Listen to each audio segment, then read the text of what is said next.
Okay. You're a good friend of Travis's, correct? Yes, I am. Okay. Yeah. Has he been depressed at all? Thinking about committing suicide? Anything like that? I don't think he's been thinking he committed suicide. He's been really depressed because he broke up with this girl, and he was all upset about that. But I don't think he would actually kill himself over that. Has he been threatened by anyone recently? Yes, he has. He has an ex-girlfriend that's been bothering him and following him and slashing tires and things like that. And do you know the ex-girlfriend's name? Do you remember it? Yeah. What's his ex-girlfriend's name? Her name is Jodi.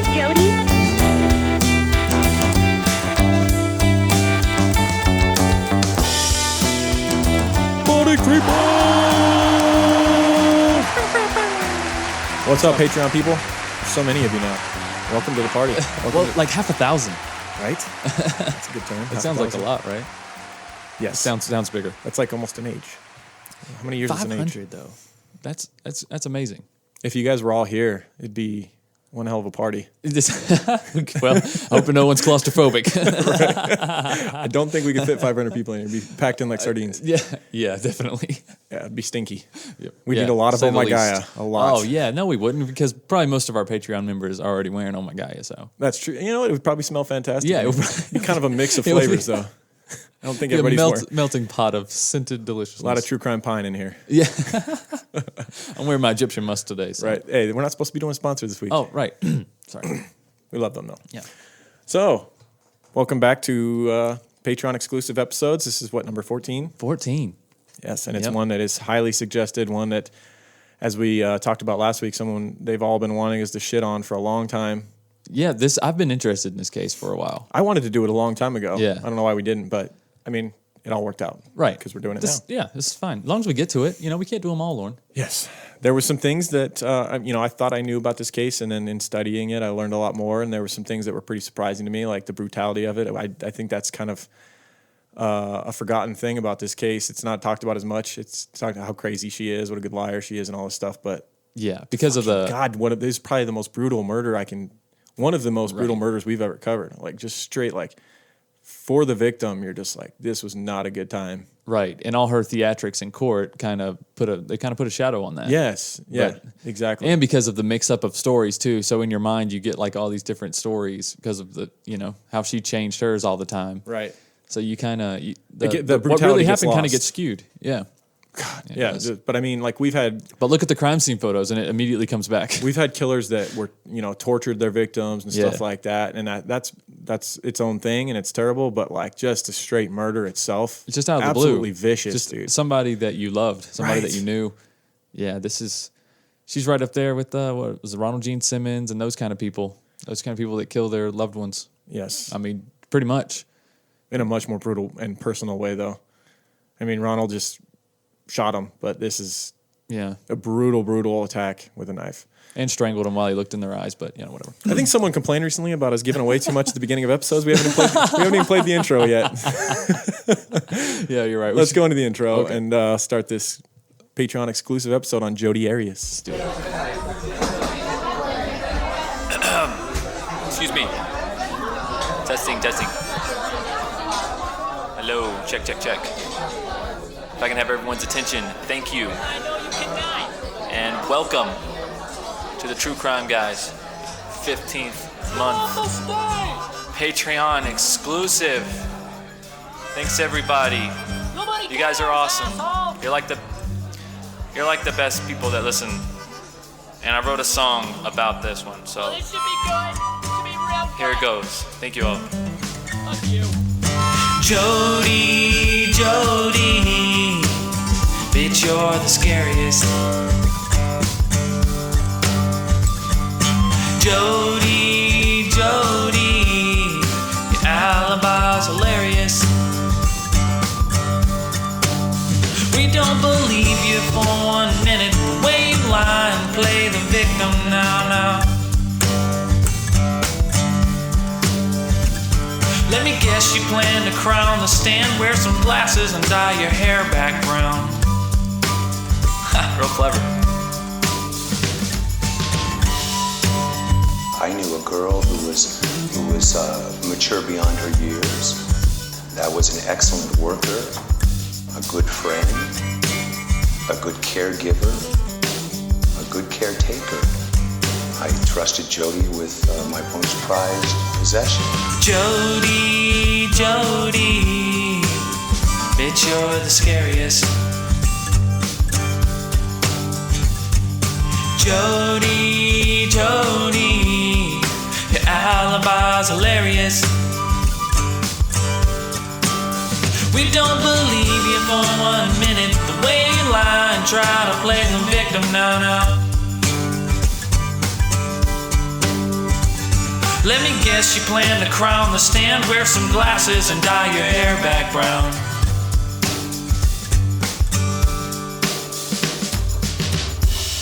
Thank you guys. You guys are great. Like, thanks for taking the time to listen to this and stuff. And no, you don't have to clap. Just keep doing what you're doing. Okay.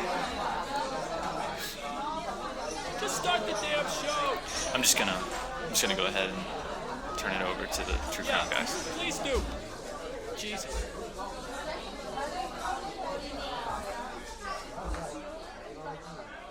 All right. You just heard Michael's fantastic intro that I haven't heard yet. Me either.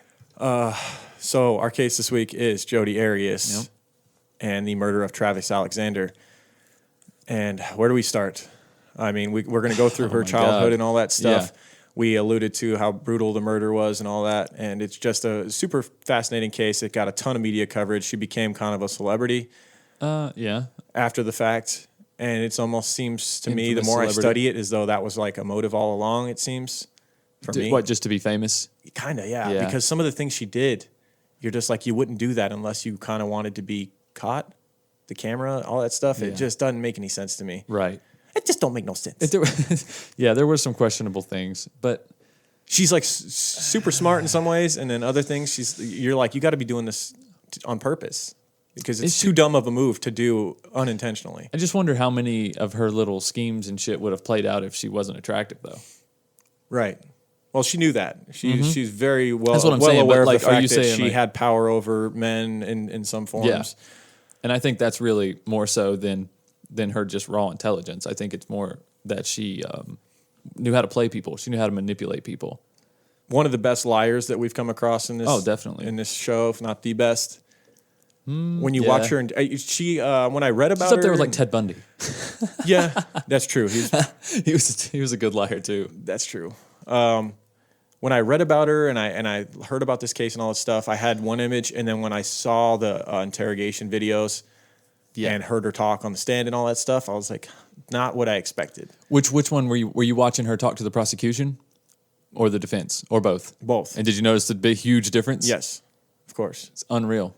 But mainly, I watched hours of the interrogation videos, which are very fascinating, and you get a feel for her manipulation and how fake she could be. But it was believably fake. Like you're like, she seems like such a normal girl when you first start questioning her. And I'm like, if I didn't know what I know, if you just told me this girl killed her boyfriend maybe, and you know this is the interrogation video, I'd be like, she's innocent. Like she just seems like a concerned girlfriend when you hear her talk, right? And like she's crying on fucking command. Did you watch watch this shit? And you're like, she couldn't have brutally. She's like, what she did, and then what I'm seeing here, you're just like, this doesn't add up. How she got you too, Lauren. She did. You would have been another in the sucker in her life. But then the more you watch, the more you see the multiple sides of her. You're like, oh yeah, she fucking psycho. Yeah. But like when you only see the one side, when you just the first image you see is her talking and like talking about how I would never do this. And you're talking about the videos when the detective was first talking to her. Yes. Did you see the one where the detective leaves the room? Yeah. And she does a fucking headstand and she's talking about makeup and all this stuff. That's so That was another big tip. Like once I saw how she acted after they left, she's like stealing paper off the fucking counter. Like, what are you doing? Oh my God. That reminds me of that episode of Rick and Morty with the guy with the vest with all the pockets. Yeah. And he's like, hey, what's going on, guys? We're just going to come in this office. We're just going to steal a few things here. We take this stapler. And then the main VIP, the CEO, he goes in his office and he starts taking stuff off his desk and he's talking to the camera, ignoring that guy, right? Yeah. And the guy's like, hey, what the hell's going on here? He like puts a chloroform cloth over his face with like one of his hands. He's got like a bunch of hands. It's so crazy, dude. That's Jodi Arias for you. Yeah. It's like she just got a smile on her face while she's just taking shit Right. from people and doing people wrong. Yeah. Well, let's start at the beginning. Let's go through Jodi Arias, her childhood. She was born July 9th, 1980 in Salinas, California. Her parents were William and Sandra Arias. She shares a birthday with some very interesting people. Very Does she? Curious. The day of July 9th is very curious. It is. Some murderers in there. We got O.J. Simpson. None of y'all are going to argue he's innocent, right? Michael, Right. are you over that yet? we'll get to that case, but come on now. Listen, all Don't that even stuff go there. he said was hypothetical, Lauren. Don't even go there, bro. That was After that came out, there was no denying it no, anymore. there's not. Tom Hanks, not a murderer, maybe in some And movies. Saving Private Ryan, probably. Well, I mean, took a that's few lives, war crimes. What happens No, in I'm war? just kidding. All's fair in war. Yeah. Tom Hanks, great actor. Come on now. Absolutely. Courtney Love, murderer. In some people's eyes. That one's up in the air. We could cover that case. If you work so hard to drive someone to suicide, then maybe that could be. Or if you paid someone to do it and said it was suicide. That too. If he did that, that's also considered murder. The amount of heroin in his system would not have allowed him to shoot himself. That's all I'm saying. They like medically proved it. Then again, they did a lot of heroin. So He did a lot of heroin. His tolerance is probably super He high. might have been like a test study for the amount of heroin can be in someone's bloodstream. They He came may in have there been and they able to- said, this was too much. There's just a lot of questionable things about it, but we'll have to maybe do that case another time. Amanda Knox also shares a birthday with Jodi Arias. Who's Amanda Knox? That's another true crime case that we'll have to do someday. Oh, okay. Very interesting one. There's some good documentaries on it. Okay. Also another killer? Someday you'll get there, Michael, with true crime knowledge. I will. You guys, I can't. Like, I saw you talking withhold on knowledge. the live stream you did about the staircase. I am Yeah. deep into that right now. I'm not done yet, so Yeah, maybe we'll cover that one again someday too. that would be cool. Are you interested in it? Is it really? Yeah, it's good. Okay. Well, I'll check it out. It's one of those ones that has you going back and forth. You're like, he did it, he didn't. Yeah, do it. He did it, he didn't do it. Right. Not like this A lot case. of coincidences. It's kind of weird. Like you could live 100 lifetimes and never have two people that close to you fucking die at the bottom of stairs, Or you could. Or you could just be really unlucky. you you could just be really unlucky. You could just start buying one-story houses, you dumbass. I think after the first one, you Yeah. might. Like, how would be... Although the first one, I don't even think was his house. It wasn't even a person that was. Okay. It was kind of like, you knew the person, but come on. Right, okay. And Fred Savage. Fred Savage. Yes. Fred Savage, Wonder Wonder Years. Years. Wonder Years, Fucking yeah. love that show, dude. Right. It's one of the greatest. Fred Savage. What would you do? I know, I used to watch that show all the Would time. you stand up and walk out on me? Great show about growing up in It like is. the 1960s, was it? Yeah, and just all the petty problems you have as a white kid in the It's- suburbs. It's a blast from the past when you watch that, and because it was a very topical show. Like Yeah. granted, I think it was recorded way after the '60s, but they did a good job of making it feel like you were in the '60s. Like they did the moon Right. landing episode where like the mom was crying watching the moon landing. They showed a lot of like the picketing and riots and all that stuff going on. Right. and the civil rights stuff going on. It was a cool great show, fucking show. Yeah, so Jodi was the first of 4 siblings. She did have one older half sister named Sandy. Jodi's mom described Jodi's childhood as normal and happy, and Jodi later described her childhood as ideal. However, Sometimes. up until a certain point, when she Yeah. turned 14, she got into her rebellious stage. You looking forward to that, Michael? It's coming up pretty quick. No, not really. What, 2 years? When those hormones really start kicking in and they years become away. a different person. Yeah, you lose them forever. Yeah, one thing, maybe, hopefully not. They're just never the same. They lost Jodi forever. Yeah. For sure. When she was 14, her parents caught her growing marijuana plants. She had grown them in Tupperware containers on the roof of the house. And This was the breaking point right here. They should have just left her alone with this. it was a matter of time before they laid down the law on something. And then something about her nature, she just turns on people immediately. Like Yeah. she's either your best friend or your worst enemy. And like worst, when you mean worst enemy, like She's crazy. you do not want her. No, he's crazy. Travis Alexander, if he was alive, could attest to this. I Do think not all of her want boyfriends probably could, honestly. They all must feel very fortunate to be alive. They all have the ones to. that are alive. That's all I was thinking. I was just like, every time they mentioned one of her past boys, I was like, that lucky bastard. He got He's got to be like, please, like going to every fucking hearing for appeal or anything like that. Like, keep her locked up, please. Keep her locked up. He's got a pistol in his pocket. Like, I'm going to end it if she gets out of here. So after the incident where they found the marijuana in the Tupperware on the roof, they kind of cracked down on her and started being invasive, started going through her things, and really laid down the law. And she took this as like betrayal. But it's funny that she took on a lot of these same qualities later on in life. Oh, absolutely. You know, she's like, this is one of the things she most hated about her parents, and then she turned into the exact same person, ironically. Yeah, well, and she as far as that goes. Well, shortly after this, in her teen years, they send her down to Costa Rica, right? Yeah. And she had like a little stint where she lived in Costa Rica. She fell in love with a boy there. Yeah. He became obsessed with him.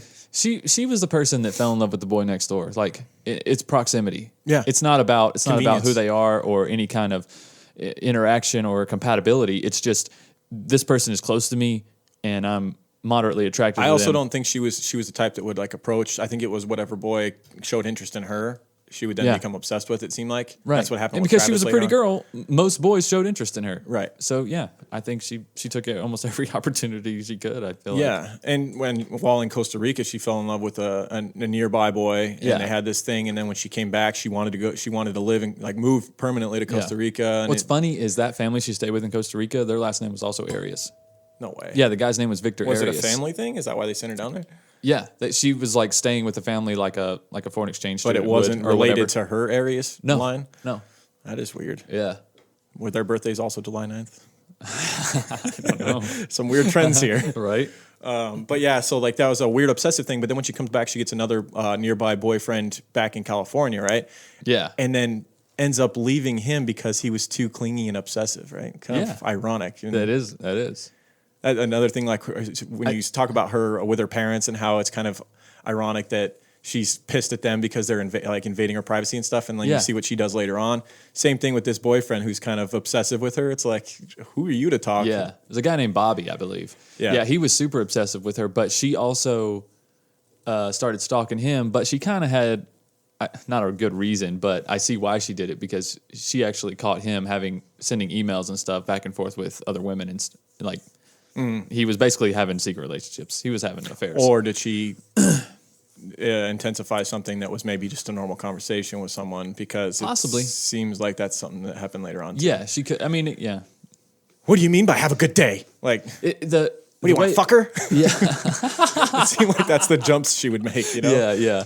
My book made it seem like it was more of like a hotline thing, but like a chat room type deal.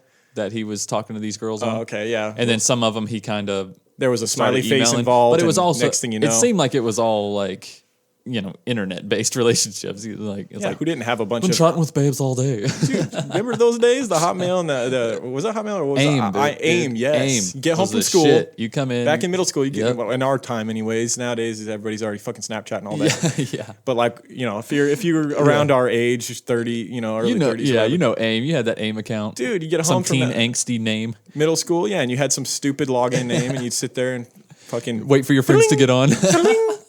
Yeah. All day. So-and-so's online. You'd have like 6 conversations going on at one time, all these different boxes and shit. Feel like such a stud. Yeah. Yeah. Good times, man. You don't remember what your AIM name was? AIM name? What was your guys' AIM names? I have no idea. I'm sure it was something so stupid and right? emo or some shit. Emo? Yeah, probably. You had the hair over your face? It's probably, middle school. Yeah. Wearing skateboard I'm in a shoes band, guys. So she's dating these boys, and she's lying to her parents constantly. After the whole weed incident, she turned on her parents completely and was never.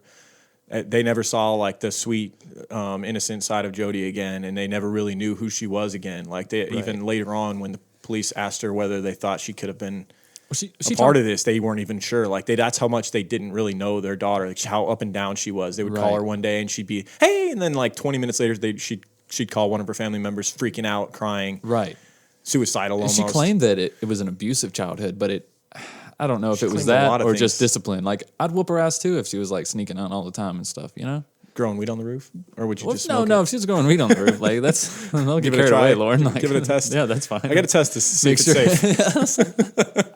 That's it. You got one rule: share with dad.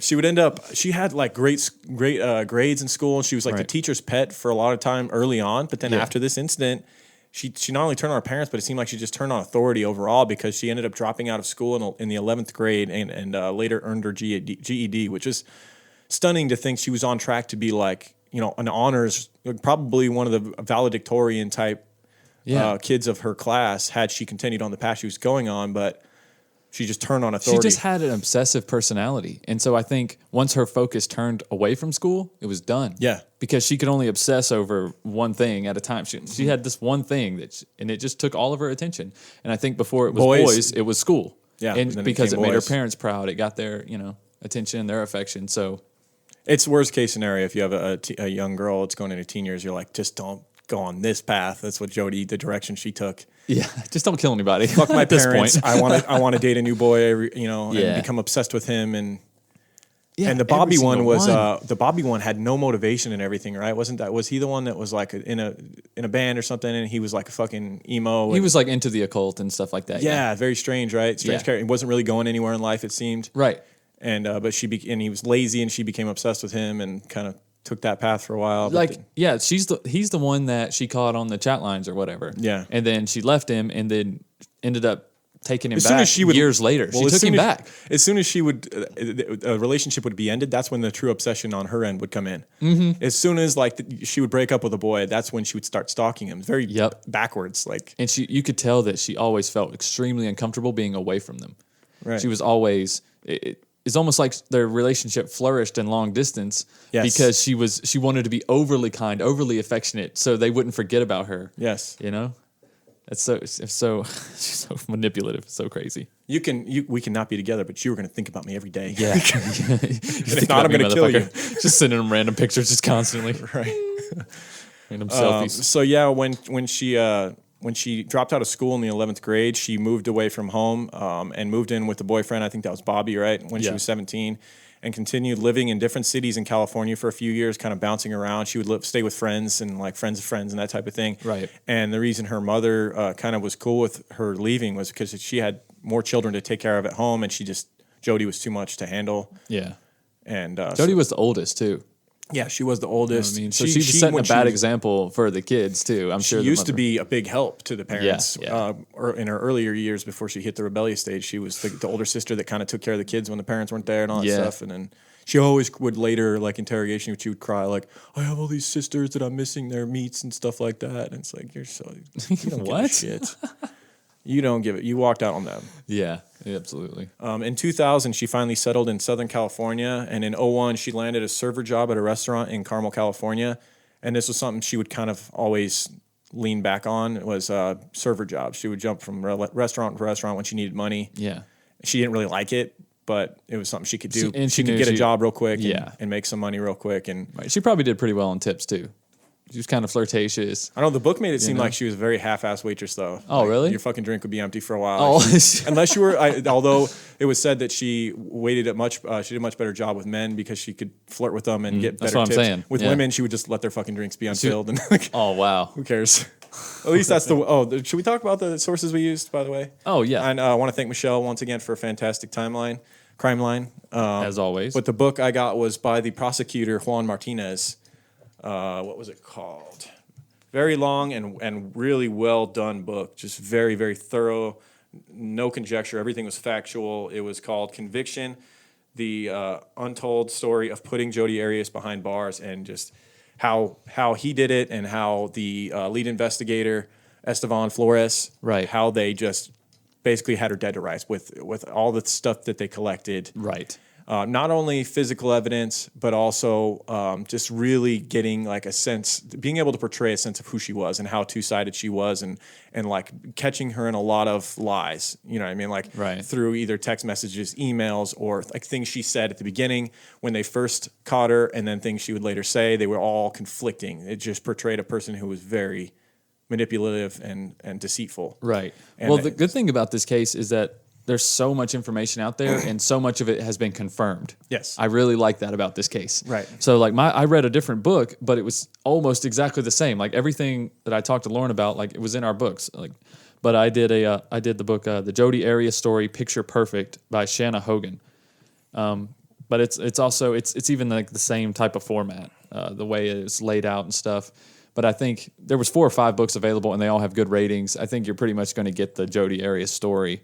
Right. With about any book that you get now. But Just because there's so much There's out there. also a ton of stuff you can watch on YouTube, different 48 hours interviews, and like Discovery ID has done follow-up stuff with like people who have become obsessed with her and still think she's innocent. There's all these crazy conspiracy theories. People try to make up ways that Travis was killed, that she wasn't involved, and it's unreal, dude. Like come on, people.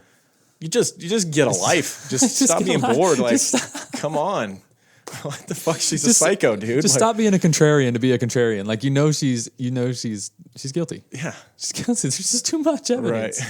And we'll present in the many ways that she's guilty. Yeah. Like this, we're just getting into it.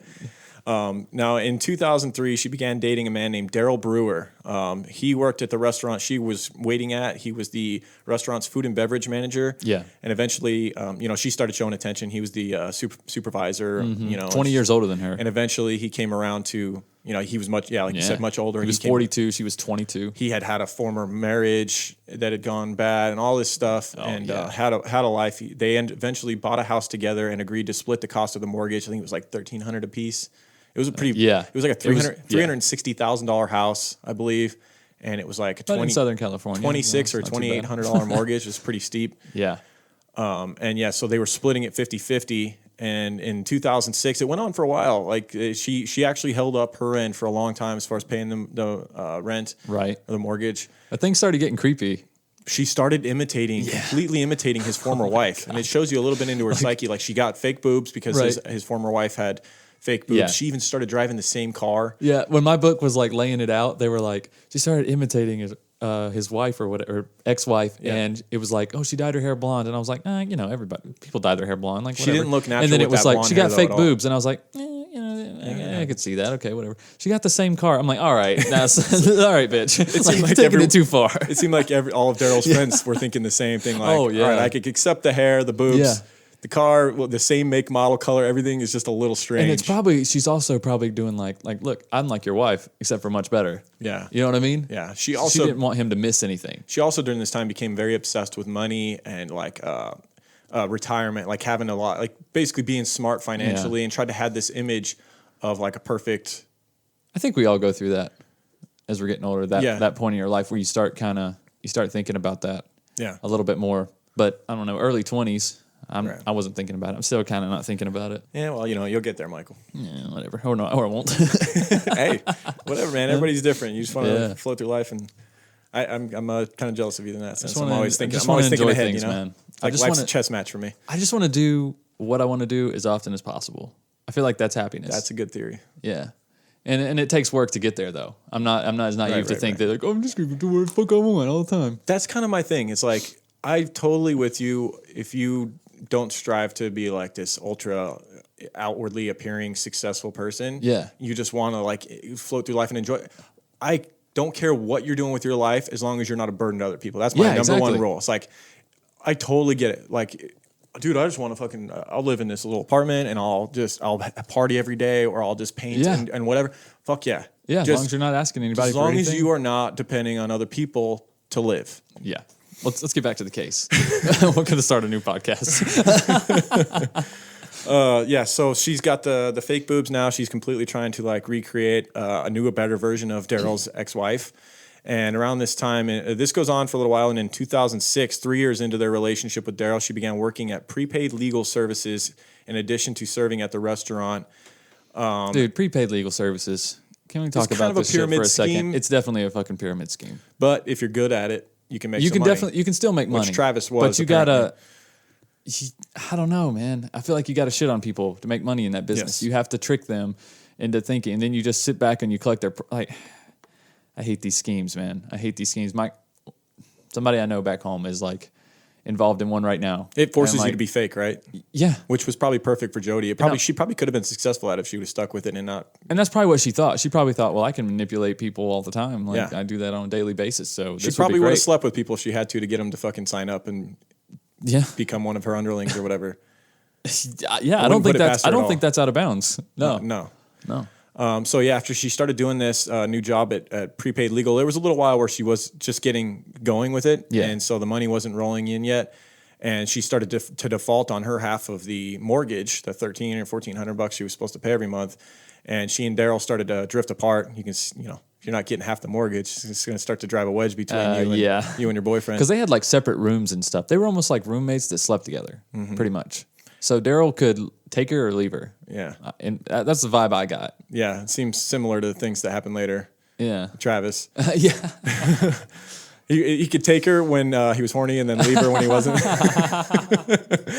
Well, you're not wrong.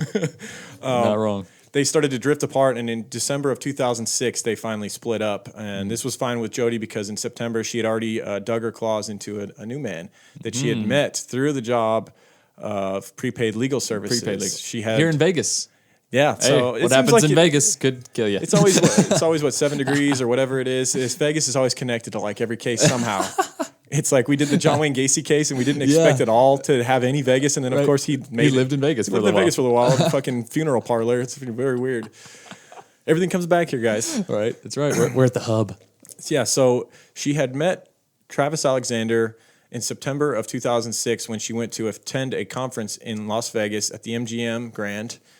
And it was at this conference that they met, and it was Travis who was He was one of the speakers, right? He was one of the speakers, but he started this relationship. Oh, yeah. He came up and spoke to her. He saw her from a distance and said, what do you say? I like the cut of her jib, I guess. I don't know. I like the way she looks.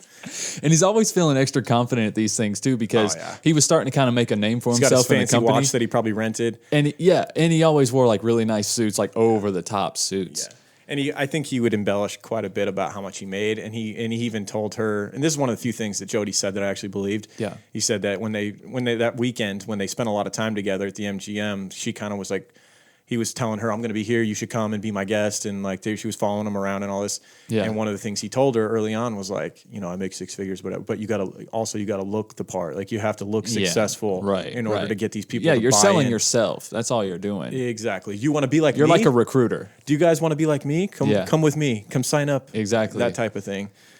My book mentioned that he was like, one of the things he did was he sold his old car, which was like a Civic or something, and he bought a BMW. Yeah. But little offside, little side bit here. This company now is still around, and it's called Legal Shield.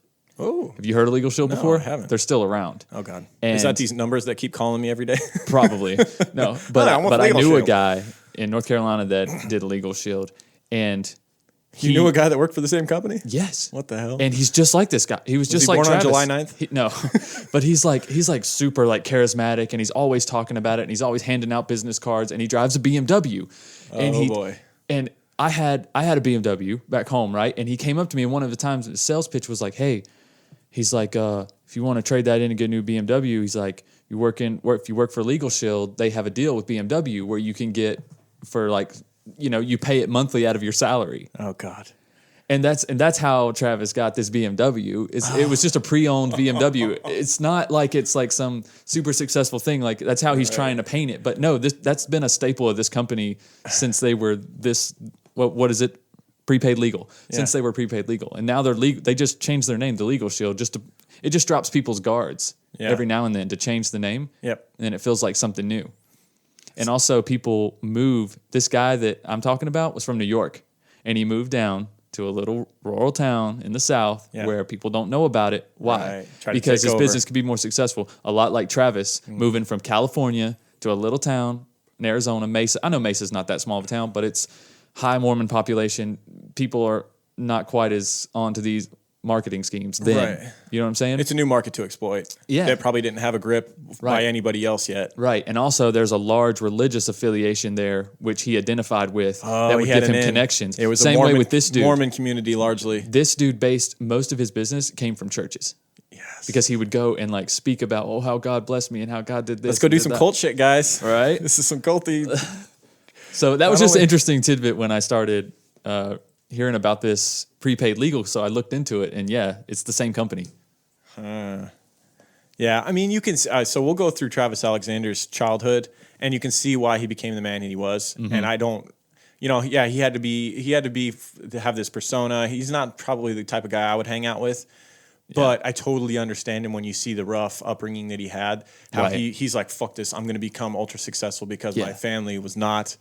And I'm going to believe in myself and I'm going to make something happen. And it's like, a lot of people like that. if you look into their past, you can see why they became what they were, because they came from nothing and now they want to prove to everyone that they've come up in the world. And you don't think his head was blown up a little bit from his grandfather, always telling him that he's going to be great? His great-grandfather? Yeah. Yeah, we'll go into that. Okay, so Travis Alexander, he was 30 years old when he met Jodi Arias. He was a devout Mormon at the time and an elder at his church. He lived in Mesa, Arizona, and worked for prepaid legal services as a motivational speaker and salesman. He was one of 7 children growing up. He grew up in a very rough neighborhood, and both of his parents were crack addicts. Very abusive mother, like verbally and physically, not a good woman. No. And his dad later died, I believe, in a motorcycle accident. Yeah, yes, as he got older. And really, the only fond memories of his childhood were when he would go visit his great grandfather, his mother's grandfather. She had a soft spot for him as well, his mother, even though she was just a shitty crack addict. So she would kind of clean up her act when they would go visit him too. She would go on her best behavior and act like a good mother when she would go visit her grandfather. And his grandfather was fantastic. Like with young Travis, he put all this belief into him. He, like, one of his things was like, you're going to be a great person. Like, you're going to grow up to be very successful. I know this about you, Travis. You're very special. Yeah. Very important for someone who has no one saying this to him, for at least one person in his family to say this and instill this belief in him. Did you know your great grandparents? I knew one of them, and she was gone by the time I knew her. Really? She didn't know who I was. It's dementia was real bad. I had a great grandmother, and she died when I was like 7th grade. So I got to know her pretty well. And we visited her a lot because, she was my dad's grandmother, and he respected her highly, just like Travis's mom. And she used to say the same kind of stuff to me. She used to tell me all the time, like, she'd say, like, she was like, Michael, you're gonna do something great. Like, you're gonna change people and stuff like that. Like, you're gonna start a podcast called The True Crime Guys. I don't know. I can see it in your future. It's weird, right? But she used to. So she actually told me about this dream. Like, she was very like superstitious. Yeah. Very superstitious, and she told me that she had this vision. I'm sorry. She went and spoke to a palm reader, like a fortune teller, right? And they told her that a male in her lineage was going to be like successful. Like they could see like his name in lights. It was like my last name in lights, and that's what she saw. And she didn't tell her like our last name or anything like that. And her last name was actually different than mine. Oh. So yeah, she always insisted on that too. She used to tell me that, and she would bring it up over and over again. It's very important to have at least one person tell you when you're younger that you can't. I mean, it can get to an unhealthy level where you're constantly be told you're special every fucking day. But I wonder think that's too much. But I remember a specific instance where my father did this, where I was at a young age, I was pretty good at skateboarding, like pretty good. Like I was kind of. Me and one other kid, and even in elementary school, like we would have, it sounds crazy, but we'd have crowds like gathered around us, and we'd be ollieing over like stacked up skateboards, and everybody like, oh shit, like, and I was obsessed with it. That's all I would do, skateboard. all day long in summer, I'd be outside 110 degrees skateboarding, doing kickflips, doing 360 flips, whatever. And I begged my dad to build me a half pipe, and I remember him and my mother getting into an argument because she didn't want the liability, she didn't want me to get hurt and all this stuff. I remember my dad telling her like, what if he's going to go on to be a professional skateboarder and be famous and all this stuff? And I just knowing that he believed that I could, he was like, he's good. Look at him. And like, so just knowing that he believed that I could was huge. Yeah, absolutely. And motivated me a lot, You don't forget those things. Like when people instill that kind of confidence in you, you don't forget it. Which is exactly what Travis's great-grandfather did. And he always remembered it. And he kind of worked harder for his great-grandfather's memory of him. Right. And I wonder if that's why they do it. Like, I wonder if that was just maybe just a dream, or maybe she just fabricated it, or maybe she just picked me because she just wanted to instill. And I think when you get to that area, that level of life, you realize like, man, if I would have just had a different frame of mind, I could have changed the world. I could have done something great.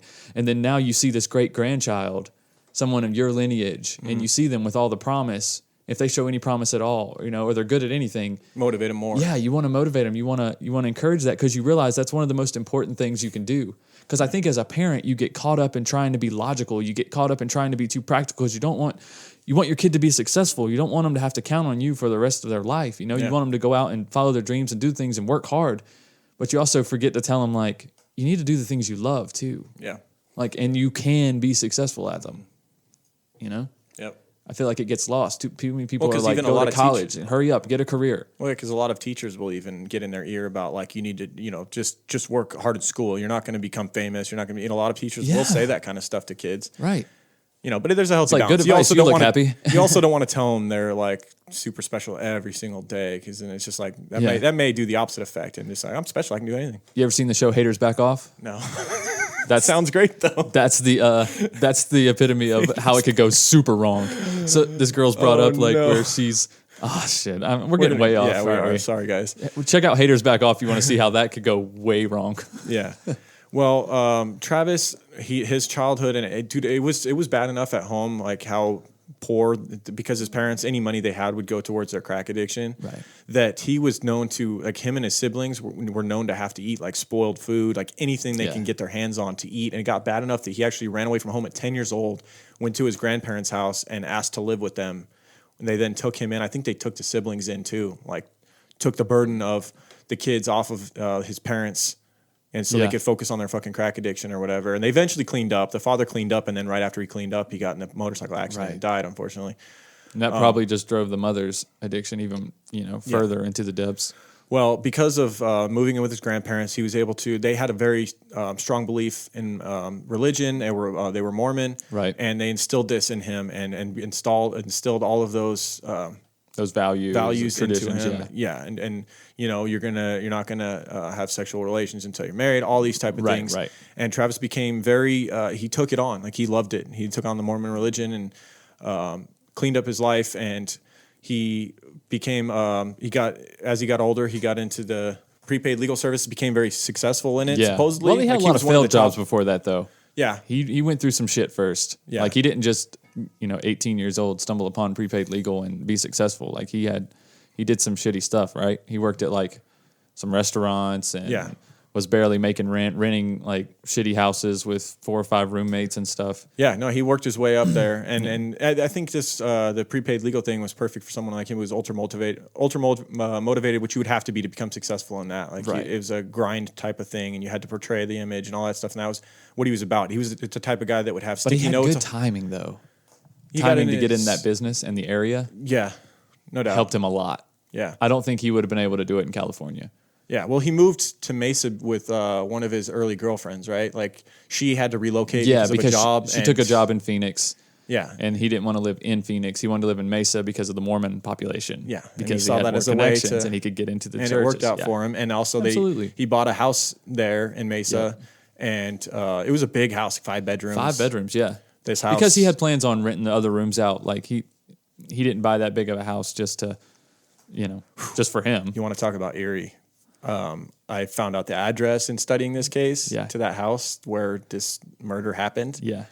And looked through like the Zillow, like you can look through the house, the inside, the bedrooms, the shower. Very fucking eerie. Like the fact that someone bought that house, I don't think I could buy that house. Oh man, I know. Just knowing what happened. It's not even that old though. It's not. It's not. It's a newer early 2000s? It's a newer tract home. It's a 5 bedroom, pretty large house, but it's your average. Okay. It's nothing stucco. Special. Yeah, nothing special. Yeah. But yeah, he buys this house, and he had some roommates live with him, right? He would recruit people from the Mormon church, younger dudes that needed a home to stay in, and he would have them rent rooms from him because since it was such a big house, and he had the whole upper floor to himself. He had like the whole master suite upstairs, master bathroom, all that stuff to himself, and he was very open door policy with friends and family members. Like he would the type of guy that would just leave the door unlocked all the time, and people could come and go. Parties would frequently happen at the house, and as long as they didn't go up to his lair and invade his privacy, he was cool with pretty much whatever. Right. So yeah, that's and he's supposedly making like nearly $100K working for prepaid legal. That's what he said. Whether that was an exaggeration or not could have been been a part of his facade. Like he told Jodi, like you've got to look the part and talk the part and pretend you're super successful. You wouldn't think he was making that much if he's renting rooms out in his house to make the mortgage. No, I think he probably could have afforded the house. I think he's just a money smart dude. Yeah, why and not? I think why he's not like, rent out rooms he's like, when I'm you not don't going to need use it, and I'm putting in here people who are like minded. They believe the same way. Yeah, and if they didn't, like there was one male roommate that he had that was kind of aggressive towards women, like pursuing them and stuff, and he didn't like that behavior, and he actually kicked the dude out and said, you can't live here anymore because of that. He witnessed it a few times in the house where the kid was flirting with girls, and Yeah, he was It's kind of weird, kind of ironic because Travis kinda was known to be hypocritical. a bit flirtatious himself Yeah. and to do a little bit of premarital sex himself. do a little bit of premarital sex. The funniest way It's to a phrase t-shirt. it. You want to do some premarital You sex? want to do some premarital sex? Oh my god. So yeah, they met. That led us to where they met, him and Jodi, and it starts this whole story when shit went awry. Right. Within a week of meeting, they were spending a lot of time together, and they would Jodi would travel to see him, even though they lived several hours away. Travis, as a Mormon, was not supposed to have sex before marriage. However, something that was going on. Jodi was a little aggressive. She was when Experienced, rather. Experience when she came into his life, all of his friends couldn't really believe they were together because they had never seen Travis with a girl like her. Like Yeah. a girl that exuded sexuality. She would dress very sexual, and she had Yeah. like just a sexual vibe she would put out there. And they were looking at Travis like, really, bro? Can you handle this? This is not like the sweet young Mormon girls you've been with, got a boob job. right? She's crazy. Yeah, within 2 months, Travis would kind of start to push Jodi in the direction of his faith. I think within one of the first times they met, he sent her off with the Book of Mormon. Right, yeah. And she would end up converting to Mormonism and was baptized into the Church of Jesus Christ and Latter-day Saints. Why not, right? Whatever it takes. Well, like you said, she would dive headfirst into whatever she's a she was chameleon. into at the moment. Yeah. Yeah. And another rule as a Mormon was that you should only date and marry a person of the same faith. And so she wanted to do this to prove to Travis that she was fully committed. The couple would see each other often despite the 5 hours apart. She notes that Travis had a book of 1,000 places to see before you die, and that their goal was to start seeing as many of these places as they could. They wanted to travel together, and it seemed like a great relationship early on. Like they were kind of perfect for each other. Like you look at those vacation pictures and stuff, they looked happy. Yeah, and a lot of Travis's friends, like they, at first they're like, I don't know, and then they started to like, okay, I can see why she played the part well for a while. Yeah. Except her old tendencies of jealousy and wondering, because one of her previous boyfriends, was it Bobby or one of them? Was it Bobby that cheated on her? She caught him, like she came home and he was cheating on her.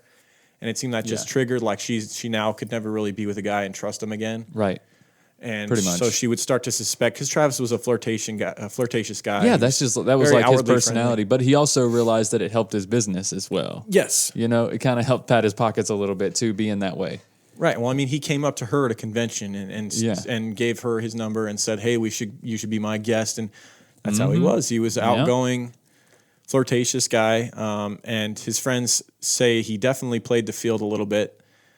So she wasn't probably completely wrong to be curious a bit about whether he was talking to other girls and still exploring the idea of dating other girls. But I got the vibe that he kind of made that clear, though. Yeah. I got the vibe that he never really committed to her, especially early on. Well, because Mormons at a young age, typically, I mean, I don't want to generalize, but generally speaking, they do marry very young and quick. Yeah. Because, I mean, probably a lot of it is motivated by we can't have sex until we get married. Yeah. So you'll see a lot of times where Let's wrap this shit up. Yeah. They're very, a lot of times get married at 18, 19 years old, start having kids. Yeah. So, like, maybe that's a sign that you're right about what you're saying. It's like, as far as like maybe he wasn't fully committed to her and he was still exploring. Right. Wondering if she could be the one or not. And so he said that he had nothing to hide from her. And so she took that as a sign that, oh, well, if he got nothing to hide. While he was napping one day, she looked. Let me look and see. she unlocked his phones and went through his, not phones, but phone, went through his texts and was, quote unquote, shocked by what she found. Oh, my God. She said that what she found were texts between Travis and another woman.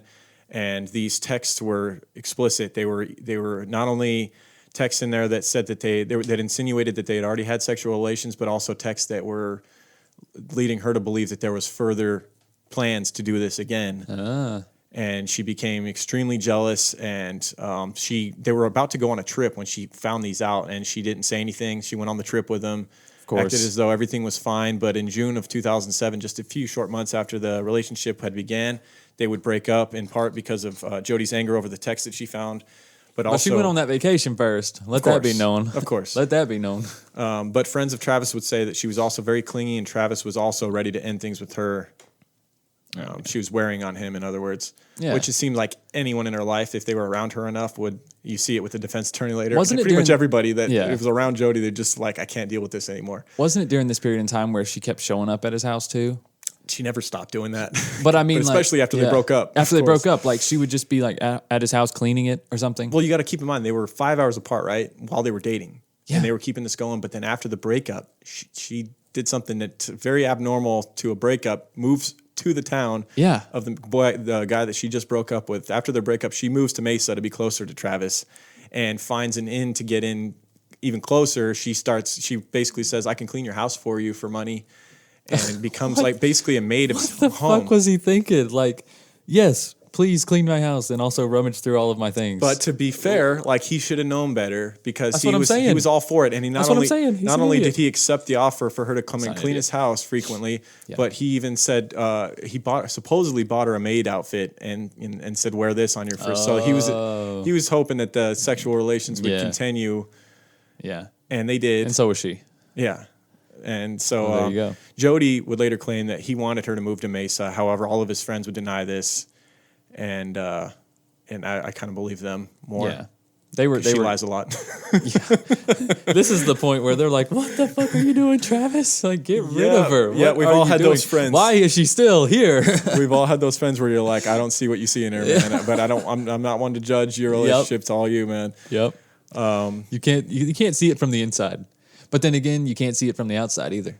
You can't see what keeps people together. That's true. You know what I mean?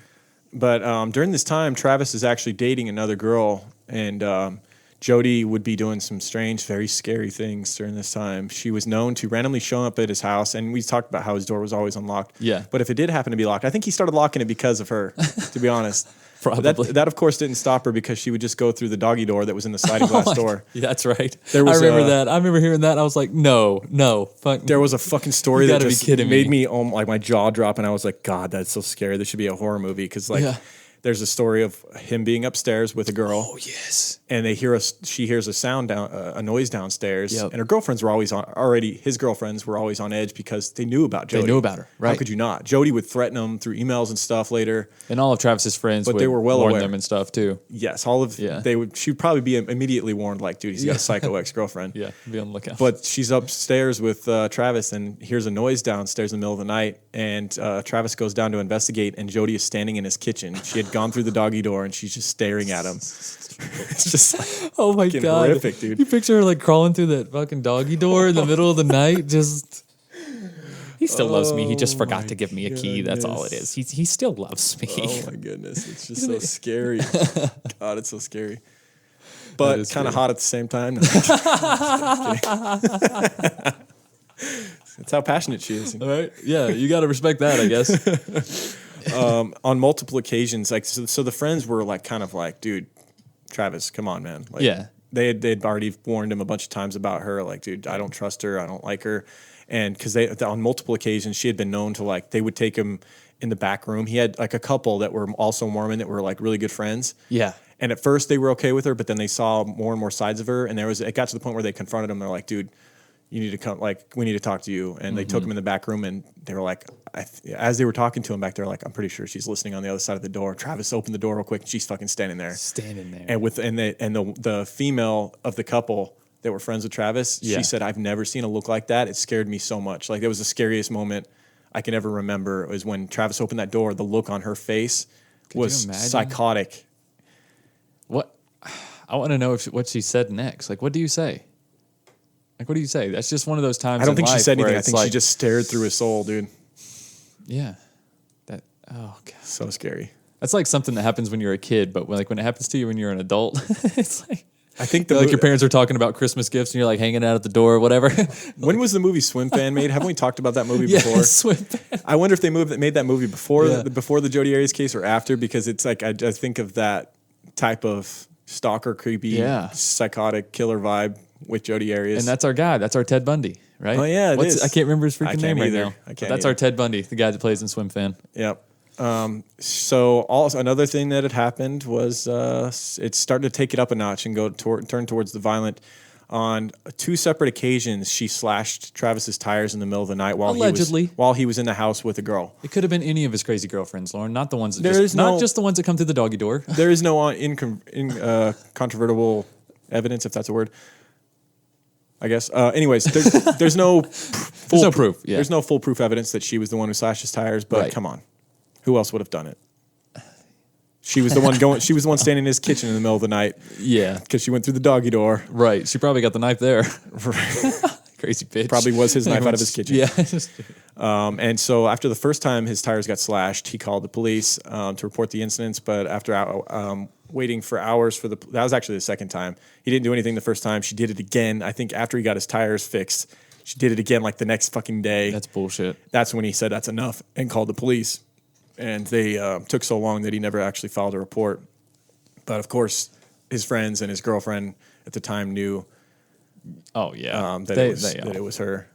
She began emailing, as I talked about, the girlfriends and threatening them and saying that they were whores and that they were a disgrace to the Mormon religion and that they're going to be judged by God for their sins. Right. Pretty also kind of. And she's doing the same thing. Yeah, pretty hypocritical of her to say these things. But she's not a real Mormon, though. Let's be honest. Yeah. Despite all of this, Jodi and Travis still kept in contact and met up for sex. So you get ideas like, Travis, come on, man. Travis. How many more signs of what's coming do you need? Stop. Maybe he was afraid to completely cut her off of what she might do.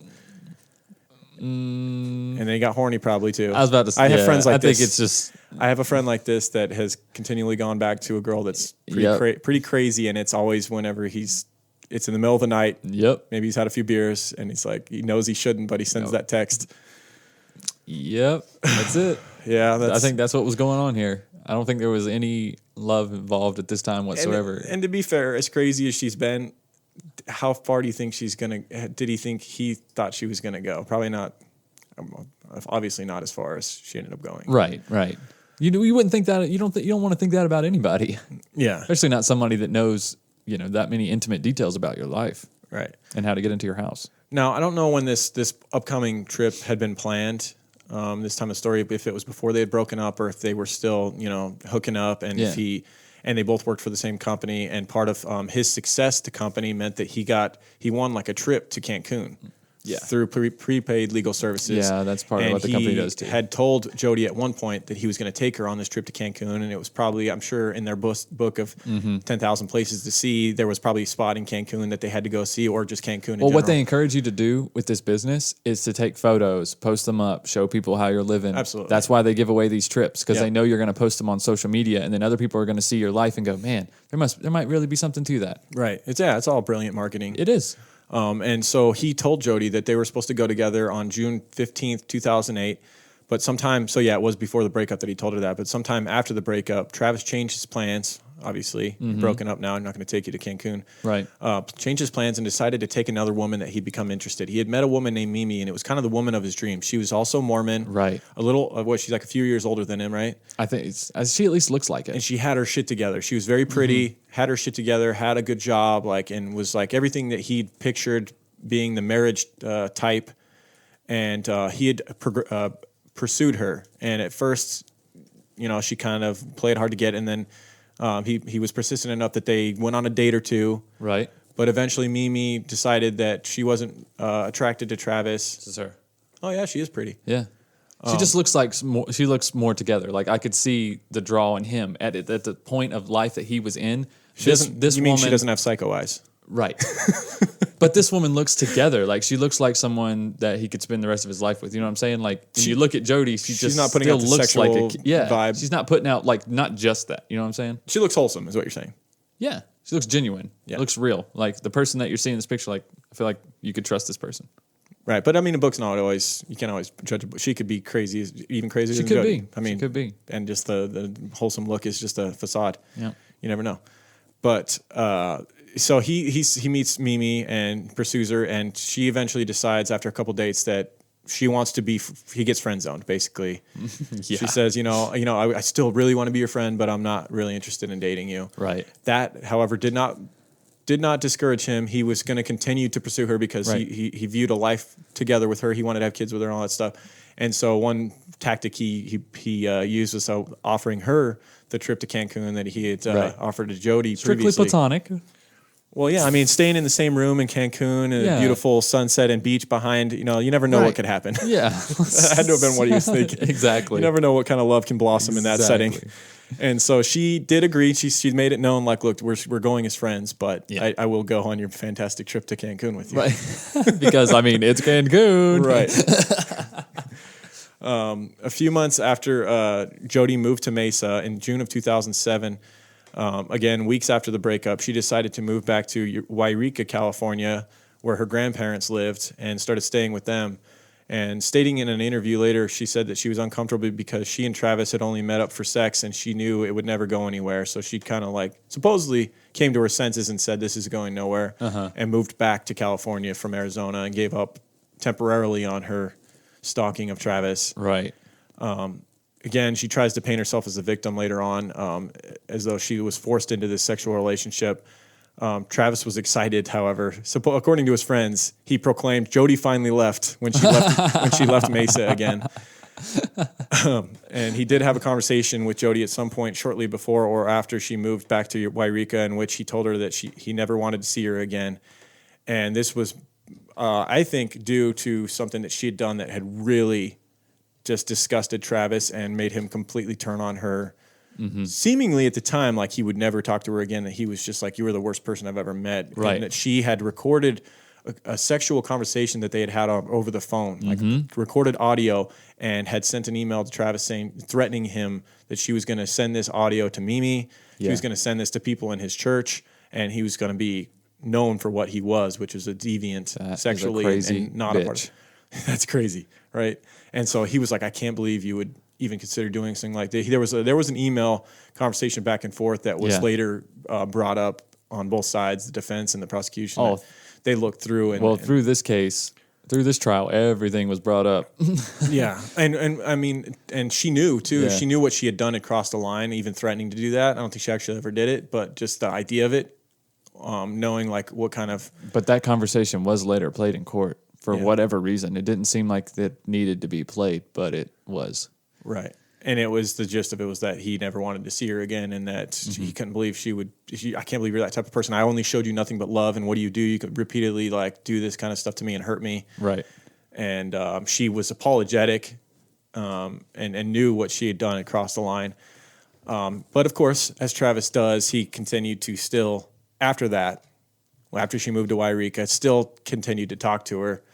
And according to Jodi, Travis would still call her and tell her sexual things he was going to do to her when she came to visit. There was a lot of that graphic detail, text messages and stuff that went back and forth. Right.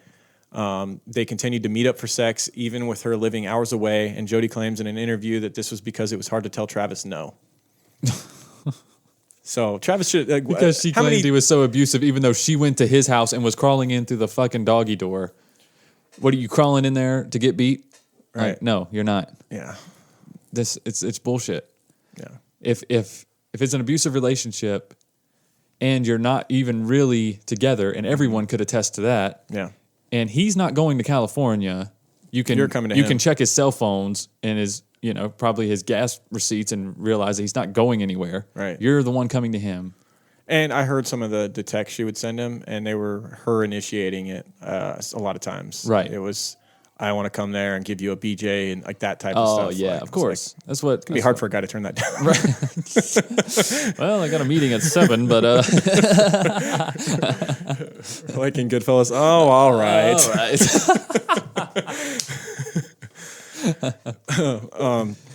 So, like, after the trip, she found out that she was not going to be going on the trip. Obviously, they had broken up. Right. I honestly think this was the number one motivating factor to the horrific thing that happened. I think she was extremely jealous that she was not going on this trip and that this Mimi girl was going on the trip. And she couldn't, I don't think she could keep the image out of her head of those two having a good time in Cancun. It made her so absolutely just infuriated. Yeah. That because the timing is strange, right? In her mind, this was never going to happen. He was not taking Mimi to Cancun. She was supposed to be going with Travis, not Mimi. And that's what spawned this plan that she hatched to go to Arizona and kill him. Yeah. And it was all premeditated. and we'll go into like the steps that she took to plan this thing. So after this, she planned her own trip. She went to Los Angeles to visit friends and planned to travel to Utah to meet up with a new potential boyfriend, Ryan Burns. And supposedly she was supposed to be going to a convention, right, for work. For prepaid legal. And that was going to be like the whole reason she was going on this long trip. And she rented a car and all this stuff. Jodi and Ryan met at prepaid legal services as well, the guy that she was going to meet. And they were just getting started in their relationship. It was just budding. They hadn't even had any relations yet. Right. So they're getting married according to her. Right. I got you. She's already stalking him. Right. She states that Travis tells her to forget about Utah and visit him in Arizona instead. Later on, she says this. And, he knew she was coming, to be fair, on the date in early June. Yeah. And also some of the stuff that we have evidence of that happened doesn't seem like he was too upset that she was there. Yes. So she makes this long trip, and some stuff will come out later about the trip. We'll talk more about the gas cans and that type of stuff, and stuff she tried to do to cover up the fact that she was going to Arizona to see Travis. She would later completely deny that she was ever here, right? Because of him ending up dead. Mm-hmm. So she arrives at the house around 4:30 a.m. on June 4th, and she claims they went to sleep and woke up at about 1 p.m. the next day. At which point they had sex multiple times. They also decided Jodi had given him a camera, right? And she decided she and he seemed to both be willing participants in this photo shoot that they took where they were both nude. Mm-hmm. You imagine how against the Mormon religion this type of stuff is. It's basically pornography in their eyes. Right. And she always claimed to be like a self-proclaimed photographer. She always had a camera on her. She was taking she was the type to take many selfies per day and delete a lot of them and keep only the good ones, that type of thing. Right. Yeah, this is from her mouth. Right. They spent time taking nude photos of each other on this day.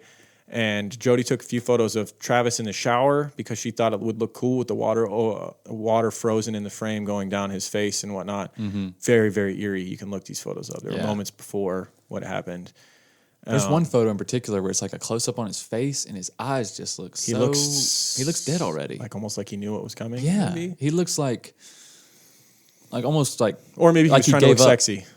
Oh yeah, maybe. She was probably telling him how that was a smolder, and it just looks like he gave up on life. It's just dark, dude, because knowing what happened moments later. Yeah, it would be funny, but it's not. Yeah, it's not funny. Quit laughing. Yeah, sorry.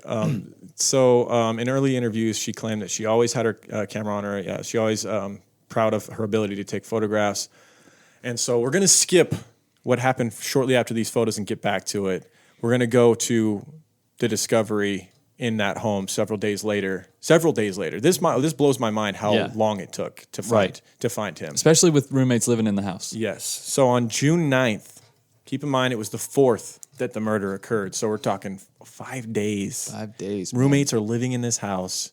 I mean, it's a big house, but it's not body decaying in the bathroom upstairs for 5 days big. But they have like the ventilation fan in the bathroom on or something? You'd have to have a fucking mansion with two wings for you not to be able to smell that. I mean, granted, I'm sure most of the smell rose, and it was on the top floor, so that probably helped a little bit. Right. But you got to imagine 5 days of decay. It would have to. I mean, but also, one thing Jodi, the AC was turned down. I was going to say that Jodi did turn the AC way down. Supposedly she did it, or someone did it, but it was cranked way down to keep it cooler. But that's not going to be able to. Well, it was Mesa, Arizona in June. Yeah. I mean, my AC is cranking pretty good right about now, too. Even as high as your AC can go, it's still going to, it's not going to be able to get it into the 60s. I imagine it was probably the low 70s in there still. So, yeah, you just imagine you would have had to have smelled something. That's kind of weird. I believe so. Unless those guys were coming and going, too, and you'll never know. Right. Some dude took a shit in the living room bathroom, and it's like, you don't want to be rude. It's like, all right, dude. And this was a home that was known to be immaculately taken care of. Right. They were very Travis himself, and then with Jodi coming and cleaning, it was always taken care of. Mm-hmm. He was very much about image, as we talked about. And he was the type of guy that had sticky notes everywhere. Every day he had an agenda. Work out at this time. Eat good. This time you do your laundry. Like he had an agenda for every little tedious activity. Well, he wanted every day to feel like it was productive. Yes. If he didn't do anything, then it wasn't productive. So he would write down what he wanted to do the next day that night, and then he would do all of those things, even as like simple things. Well, he was a motivational speaker for the company too. Right. So he was that type of guy. So on June 9th, after missing at least 2 important business meetings, wasn't like him to do such a thing, Right. and multiple phone calls. Keep in mind, this is leading up very soon. He's going on this trip with Mimi. Right. And he's not Cancun. answering these phone calls or messages from Mimi. Yeah, so Mimi didn't see him at church. The girl he's in love with. Yeah, she didn't see him at church, which was unlike him. And she was planning on, when she saw him at church, talking about their plans for Cancun. Right. So she doesn't see him. She's calling him, and it's not like him to not answer text messages and calls from the guy that's really interested in her. Usually you imagine he would right away Oh, respond. yeah, I'm sure he did. And so she began to become very concerned, enough that she went to his house to find out if something was wrong. She pounded on the door relentlessly. No one was answering, and she was finally able to get the attention of one of Travis's roommates. You can imagine they're like, God, finally, who the fuck is pounding at the door for hours? We don't want any. Right. The roommate finally came out and said that he hadn't seen Travis in days either, but that wasn't really much of a concern. He knew that Travis was going on a trip soon. He knew he was going to Cancun. He didn't know, maybe he left early. They were known to come and go at different times. It wasn't really like they were hung out on a daily basis. It was kind of like an arrangement. Like, Right. I had a roommate once where I would never see him. He would come in the middle of the night, sleep. He'd be gone when I left for work. When I got back, he'd be gone. So it's kind of like that. Open door policy, like we talked about. Travis would do his thing up in his room. They would maybe see each other in passing every now and then, but it wasn't unlike them to not. It wasn't abnormal for them to not see Travis for days. Right. But with her concern, they were like, "Yeah, we haven't seen him. We can go up there and see if he's in his room or whatever." Mm-hmm. And so the roommates decided to go up there together. I think Mimi was a little afraid to go up there. She's like, you guys go up there and see. So the roommates, I think they had a key to his room or they got into his bedroom, went back there, immediately saw upstairs blood, a big pool of blood, I believe, in the master bedroom leading to in the hallway. It was like in the hallway, yeah. Also in the hallway. room. On the wall in the hallway was like a bloody palm print with hair and stuff on it. And so obviously very concerned. And then a trail of blood leading to the shower where they found a crumpled up, deceased, decaying Travis Alexander. And you could very clearly see his head was slumped over and you could see a deep gash. It was like a stand-up shower. And shower stall, if you will, very small. And he's laying down in the floor, like fetal squished position. up. Yeah. Basically fetal position, feet like knees against his chest, head slumped over with his throat, just a giant, deep, gaping wound on his throat. Right. And obviously dead. Like the outer extremities, I believe, were blackened from decay for several days. Right. Because you imagine the stench. I'd imagine when they walked in the master bedroom, they must have just smelled. As soon as they opened that door, it must have been like you said intense. though earlier, I feel like they would have smelled it coming up the stairs, man. At the very least. Yeah, who knows what they were. I don't know. I mean, we can't point the finger in them, so who knows why they didn't smell it? But or maybe they did and they just didn't care. Whatever. I think they were just walking by like, Travis, we need some candles up in this bitch. Right. There was also a few other things that were odd about the house that the roommates did take note of. The fact that some of the furniture had been moved around apparently, and that there was a shop vac type vacuum in the middle of the room, which was abnormal because everything was always in its place. Right. To leave a vacuum just sitting out just seemed odd to them, but not odd enough that they would assume anybody had been murdered. Yeah. Another thing that was very strange was that Travis's dog normally was blocked off from the rest of the house, and it was only allowed from the stairs up to Travis's room. Yeah. He usually just kept the dog up in his wing of the home. Right. And it was the opposite. This time the gate was put in front of the stairs and the dog was not allowed to go up to Travis's room. And you have to think whoever killed him, it was because they didn't want the dog tracking through the blood and all that stuff. Exactly. And so, the dog was blocked off from going up there. And so obviously the roommates freak out when they see Travis dead in the shower. They come down and they tell Mimi what happened. She immediately calls the police. And the responding officer would be Estevan Flores, who would end up being the lead detective. He gets there. They observe the crime scene that night and see a horrific scene that had played out. They see blood all over the bathroom. Right. Blood on the bathroom sink. The victim had apparently been leaning over the sink because there was like bloody handprints on the sink at one point. Right. Blood, a bunch of blood down there. The victim had then apparently made his way through the hallway of the bathroom to the bedroom. While he's leaning over the sink, he's also getting stabbed in the back, obviously because of the stab wounds on his back, neck, even the back of his head. They found that Travis had been stabbed 27 times, approximately, slit from ear to ear, a deep gash all the way through the windpipe. That would have been fatal. He was killed 3 times over. He had been shot in the temple with what was later discovered to be a .25 caliber handgun. Right. slit from ear to ear, and been stabbed in the heart. And that was something that we later determined to be the initial blow, was a stab to the heart, which would have been fatal. And this is why we say it was such a horrific assault. Right. Was the way it played out, and after studying this, the way we see it was that there had been a series of photographs that they later found that we'll talk about how they got their hands on those. But the way it played out was they had had sex. They had made their way to the shower. She was taking photos of him in the shower, which was surprising to everyone that he would allow her to do this. But at some point, the final picture of taking him alive was he was sitting down in the shower stall. Who knows why? Maybe she told him to get in that pose so he'd be more vulnerable. And a knife was taken out, and he was stabbed in the heart with the very first blow, which was a fatal blow. It was just a blow that the medical examiners later said would have taken minutes for him to die. Right. And it would have been not an instant kill, so he had the very excruciating. The blood back at some point. The heart would have had to pump out what was left of the blood. Yeah. And it would have taken minutes and been very not fun. At which point he was stabbed in the heart, and it appears as though he stood up and started to fight with the attacker, who we now know is Jodi Arias. Right. And he had defensive wounds all over his hands, and made his way out of the shower stall over to the sink in the bathroom and had his hands on the sink and was leaning over the sink. Probably, you imagine an eerie scene where he's looking at himself knowing he's dead. And he's gasping too. Meanwhile, she is not letting off. She's stabbing him in the back repeatedly while he's leaning over the sink. He then, in an attempt to get away from her again, makes his way from the bathroom down the hallway and into the master bedroom, collapses on his hands and knees, where he is then slit from ear to ear on the throat. And that is the final death blow, where all of the blood immediately spews out. There's a giant pool of blood on the carpet in the master bedroom.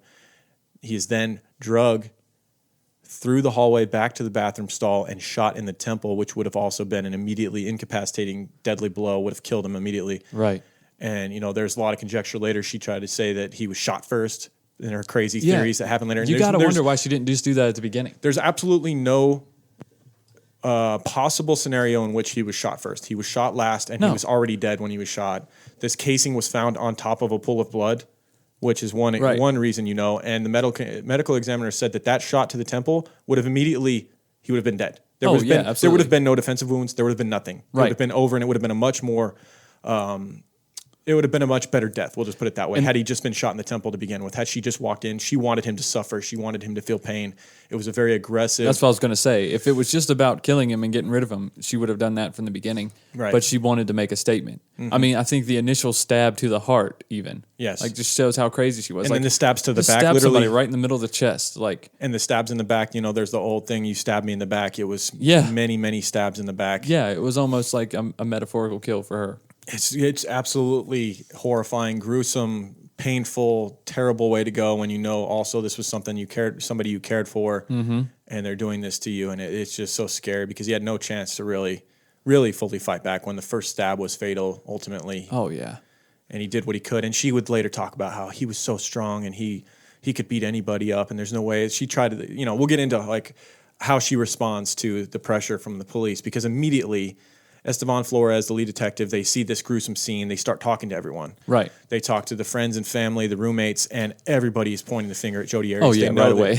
They know that the only person they know and that Travis Alexander knew that was capable of something like this was his psycho ex-girlfriend, stalker, Jodi Arias. And so they're immediately, she's the number one suspect. Oh yeah, and it's crazy because she's trying to get in touch with the detective right now. She's trying to call him. Yeah, after she hears about the killing, you have to assume somebody made it clear to her that her ex-boyfriend Travis Alexander had been killed. She at least in her initial portrayal of how this went, she finds out her ex-boyfriend Travis Alexander had been killed. She starts calling the detectives to try and help in any way she can. She's telling the lead detective? No, she's telling the dispatchers because she can't get a hold of them right away. She's telling the dispatcher, I really want to talk to the detectives. And they're holding off because they're still at the scene, getting all the evidence together that they can, talking to people. And so they know she's trying to get in contact with them. And then they're already suspicious of her because of what everyone's told them. And so they're like, well, let's wait till we get back to the office and we'll talk to her and where we can record this. Let's look through the evidence too. Let's look through it and let's record the conversation we have with her. Yeah. And so they finally call her back. After she tried to call the detectives, she started getting, you imagine starting getting nervous, like, what do they know? So she starts calling all the friends. Well, we should talk about some of the stuff that they found first. What do you mean? They also found the camera. Right. They found a camera inside the washing In the machine. washing machine. That had been run through a cycle. And it still had the memory card in it. Yeah. It had the memory card in it, but all the stuff on the memory card had been deleted. Oh, yeah. That works, doesn't it, Dennis The person Rader? had gone through six steps to delete these photos to try and make sure they were all permanently gone. Yeah. And then put the camera in the washing machine with bleach to try to destroy what was on it. But it just doesn't, like what we talked about at the beginning of the show, why would you just not just take the camera and destroy it? Just destroy the camera? Destroy the memory card. It's already not going to work anymore. You might as well hit it with a fucking sledgehammer. Right. Or shoot it with a 25. Put a couple rounds through it. She thought she was way smarter than everyone. That's what it comes down to. Or maybe she wanted to taunt them like you could have I was about to known. say, or like we talked about earlier, maybe she wanted people to know what she did. Right. Maybe she wanted some evidence to somehow be there without being, too convicting. Yeah. I don't know. Well, yeah, so they had that, and the thing was they had the camera and they sent the camera off. They didn't know whether they'd be able to get anything from it, so they sent it off to a science lab to try and recover anything that they could possibly Surprise, they did. Yeah, and so after a while, they were blown away to find out. Detective Flores gets the calls from another detective, and he's told, "You're not going to believe this. We've recovered a bunch of photos, and the timestamps are from June 4th, and they're explicit photos with Jodi Arias nude, with Travis Alexander nude. They were obviously having sex on this day, and there is even photos of the crime itself. She had unintentionally, we think, or intentionally put very vague photos of the murder itself. Right. Photos of Travis's body being dragged. Mm-hmm. Isn't that strange? Very strange. We talked about this earlier, and she tried to say that it was done on accident. I just don't see how you hit that. You hit that button because it looked like a Canon Rebel type camera to me, right? And those buttons are like recessed. You can't accidentally hit them. You can't really just bump it and hit it. Yeah. My wife has a Canon Rebel, and you can't, you have to hold it down for a second to take a picture. You can't, even if you bump it, it's not going to take a picture. It's just going to focus. Yeah. I don't know how it happened. I mean, there was a struggle ensuing. Yeah. I mean, who knows? But I mean, not so much in the dragging of the body. He was already dead. That was after he'd had his throat slit. And when she was dragging his lifeless body back to and the there's a picture of that. stall. Why? There's a picture of, and there's a picture with her foot in it, with the striped pants that she was wearing that were never found later on, but they knew that she had been wearing in prior photos and such. Yeah. And she had talked about having striped pants like that, but then, of course, later denied that those were her. Those stripes are different. Those stripes are all wrong. It's like Vanilla Ice with Ice Ice Baby. The beat's different. Ding, ding, ding, ding, ding, ding. Not ding, ding, ding, ding, ding, ding. Right. She keeps calling Detective Flores, and he waits until he gets back. He finally calls her back and asks her if she would be. Well, she actually kind of said she'd be willing. She was like, "I want to help in any way I can." And the recorded phone call, she sounds like she did a good job of sounding like a concerned ex-girlfriend, wanting to, but almost trying too hard to prove that it wasn't her. You know what I mean? Yeah. Like trying to be too forthcoming. Like, I will drive 5 hours to do anything I can to help you. Oh yeah, I'll give you DNA and fingerprints, whatever. Yeah, and she's initially saying that she hadn't been to Mesa, Arizona, to Travis's house since April, and this was June that it occurred. And so Detective Flores takes her up on it and says, "Yeah, drive down here, please, and we would like to take like DNA samples from you and talk to you about what happened on that day." And he notes that she told him she was not anywhere near the house on the date of the murder and that she hadn't seen him since April. He already had proof that she was there on the day with the photographs and all that stuff. And so, he plays it slow. He doesn't let her know everything that they have initially and hears her bullshit story of not being anywhere near it. Mm-hmm. And she claims that she had gone on this long trip, and eventually made her way to Utah, right? To Utah, to the convention, and also to the boy that she was interested in, a guy. Yeah, Ryan, and but a lot of stuff about her story when they really break it down, she had gotten lost, and there was this giant, like hours and hours and hours gap, almost 2 days worth of gap. In her long trip, and she had rented this white rental car, and she'd been offered a red car at first and turned that down. Right, because she wanted something less conspicuous. Exactly, but there was this large gap where she said she was lost in her travels, and when she returned that car, there was a lot of suspicious things about it that they let her follow it up with the rental car place. Yeah, it had 2,800 miles driven on it. First of all, when she told them she was only going to be driving around locally, and there was red stains that they thought were Kool-Aid from kids, but obviously not.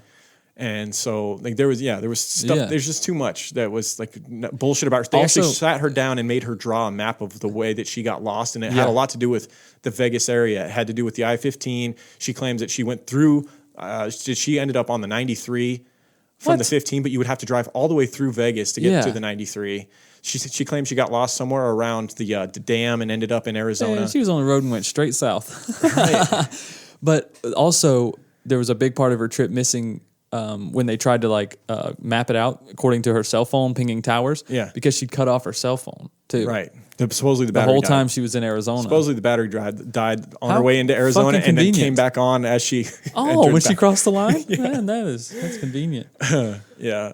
Arizona heat's rough on phone batteries. Right. So when they first started questioning, they didn't have the information about the camera, the pictures yet. But, Right. you know, midway through that, when they still had her in Arizona talking to her, they got the word that the camera photos were in. Yeah. And so they start confronting her with more and more evidence. You can watch these interrogation videos where she's just denying and trying to play it like, I don't have anything. I would never hurt Travis. Didn't she I bring know up we the had our camera, though? I know we had our struggles and all this stuff, and we'd had fights, and I know that's probably why the people are pointing at me because I'm the ex-girlfriend and Right. we had fights and stuff. But I would never hurt him. And Just because I sneak into his house at night through the doggy door. Right. and still claiming that she hadn't been to his Right. house since April. And yet now he's starting to Flores did a fantastic job of slow playing it, kind of like in poker. Yeah. You know, you got pocket aces and you're just checking. Yeah. Just checking. Just seeing what they And got. like, let's see what they're going to do, how they're going to play this. Yeah. You know, he told her that the camera was totally destroyed, that they couldn't get anything. She actually went as Mm-hmm. far as and was as cocky as to say, well, you know, sometimes if you send them to a data recovery place, they can get. It's like, how fucking ballsy are you? She's She's just toying with them, but Yeah, she was. She was super ballsy. but little did she know Flores had the photos until he already had he 'em. got to the point where he's like, listen, Jodi, cut the shit. We've got your bloody palm print. We got evidence. We got the DNA results back. Your blood was mixed with Travis's blood on the wall and a bloody handprint that is yours, a palm print. And Yeah. there's hair mixed into that, stuck to the wall that is yours. Right. During this nasty struggle where you were stabbing a guy 27 times and he was fighting back and there's, you know, defense wounds on his hands. Right. You're not going to get away with that without having. She had cuts on her hands that she claimed were from her cat, of course. Whatever. And so there's just all this stuff. There's no way that hair has been on the wall stuck in blood since April. No, it didn't just happen to be there. There's no way your palm print it just happened to get there. Right. There's no way With these blood on it. these photos that they bring out and confront her with that are time stamped because of the microchip card Right. that are time stamped on June 4th. Yeah, and then she tries to explain that by saying, "Well, yeah, I was there." Yeah, so then she But- turns to the ninja defense, right? Right. So then it becomes a crazy, wild story that we will go into that will exhaust you about. So it goes from I haven't been there since April. I have no idea. I would never hurt him to Right. Okay, when she's presented with all this evidence, it turns to okay, I was there, and this is what happened. She says the following. She goes into the bathroom where she finds Travis and two people, one male and one female, wearing all black and black masks and gloves. They knocked Jodi and Travis to the floor. Jodi came to, dazed and confused, and Travis was wounded. Jodi then attacked the female, who subsequently fell over Travis while holding a knife in her hand. Jodi assumes Travis has been stabbed, though she didn't see it happen, but she can see blood dripping down his arms. Then, according to her, Travis says to her, "I can't feel my legs," as she tries to pull him up. Before she could do anything to help him, the masked man came back into the room. The masked man came back into the bathroom and pointed a gun at her forehead. The intruders then began arguing over whether or not to kill Jodi. The man was saying, "We need to kill her. She's here," and the woman was saying, "That wasn't part of the plan." Right. No, it was the female that wanted to kill her. Yeah. And the man was saying that wasn't part of the plan. That's not why we're here. We're here to kill Travis, Yeah. not to kill her. Exactly. So they're going to leave a live witness, obviously. Right. The man then pulled the trigger on Jodi, but nothing happened. Click, of course. Whoa, how dramatic. It's a miracle. Right in Jodi fashion. Jodi states that she then grabbed her purse and ran down the stairs, with neither of them pursuing her, leaving Travis alone in the bathroom, but she just assumed that, he would make it through it. She then says she got into her car and drove forever and ever until I was in the middle of the desert. However, she then is known to have gone to Ryan's place, and Ryan says that when he called her, when she was on her way, "I'm on my way," acted totally normal. Did not call the police to say that she was just attacked brutally and that her boyfriend may be dead right now by two masked intruders. Because they threatened her, Lauren, because they saw her ID. Remember? You left that part out. She claimed... They asked for her ID, and then they were like, "I know your address now." Oh, yeah. Such bullshit. I don't know if they know where my parents live, but I know they know where I live. Yeah.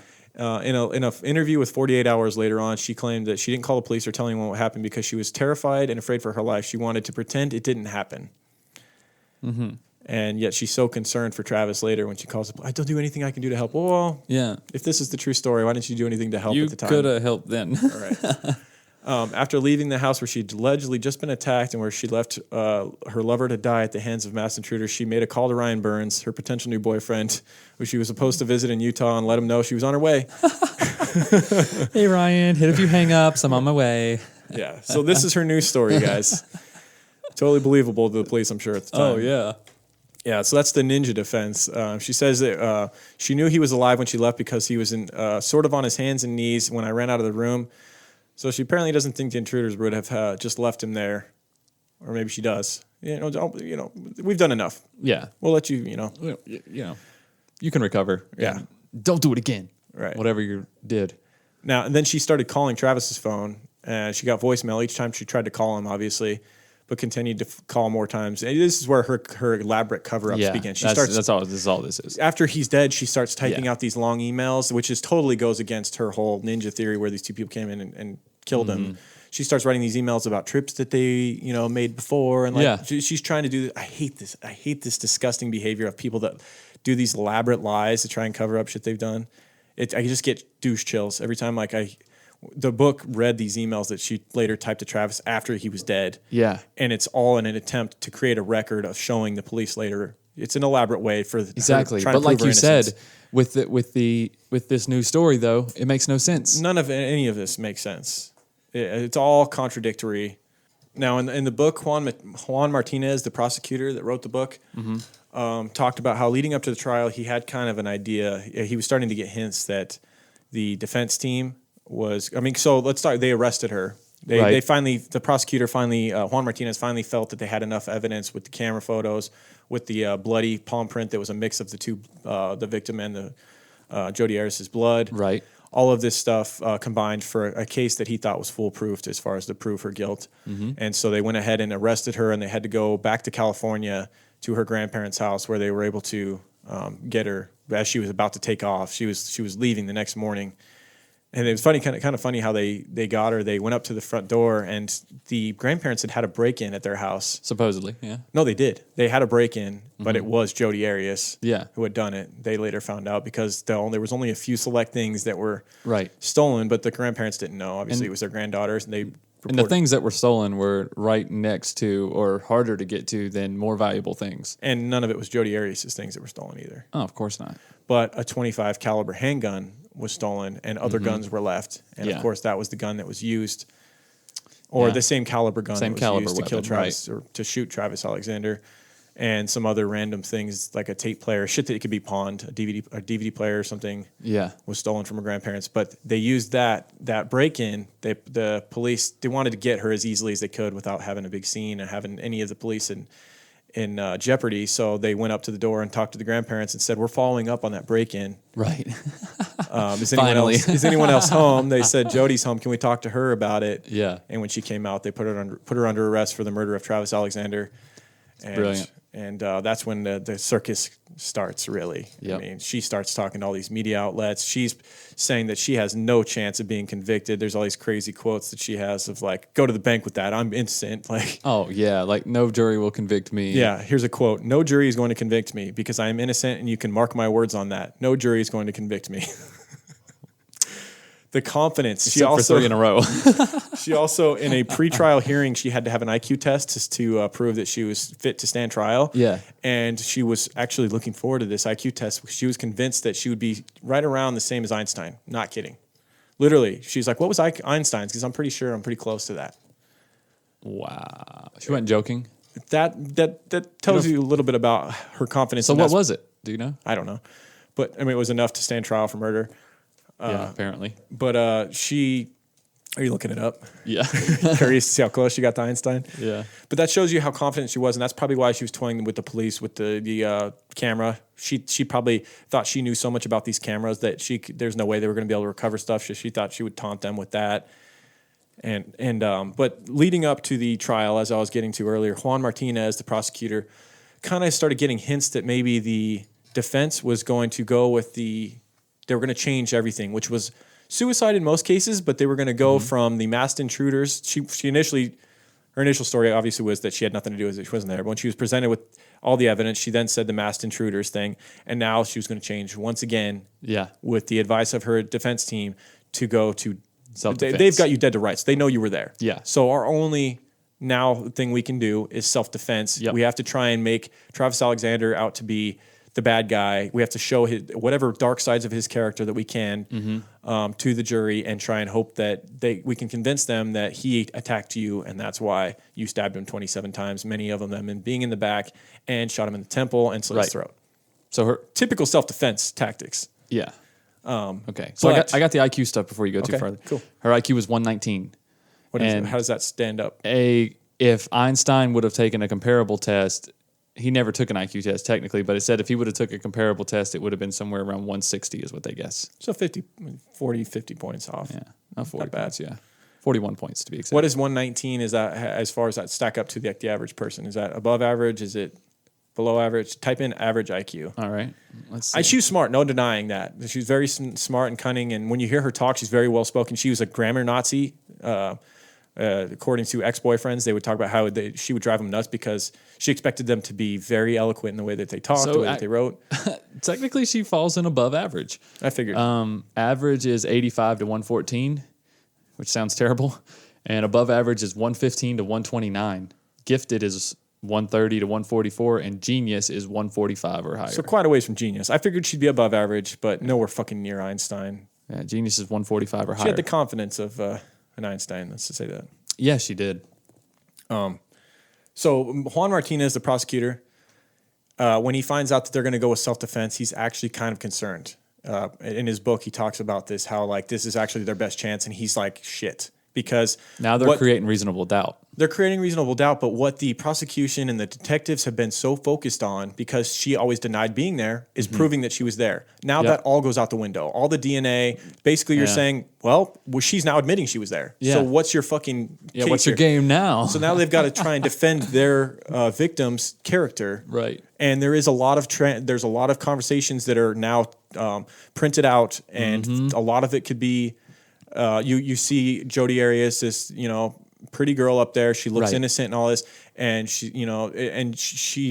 you're hearing these transcripts the defense is going to present where it makes Travis sound like an asshole, like he's They're trying to show him as living like a double life. They're like, well, look, he was doing all this stuff that he said he didn't believe in, said that was against his religion. He's an elder at his church. Yeah, he's doing having all anal this. sex and all this stuff. What else could he be doing? Right.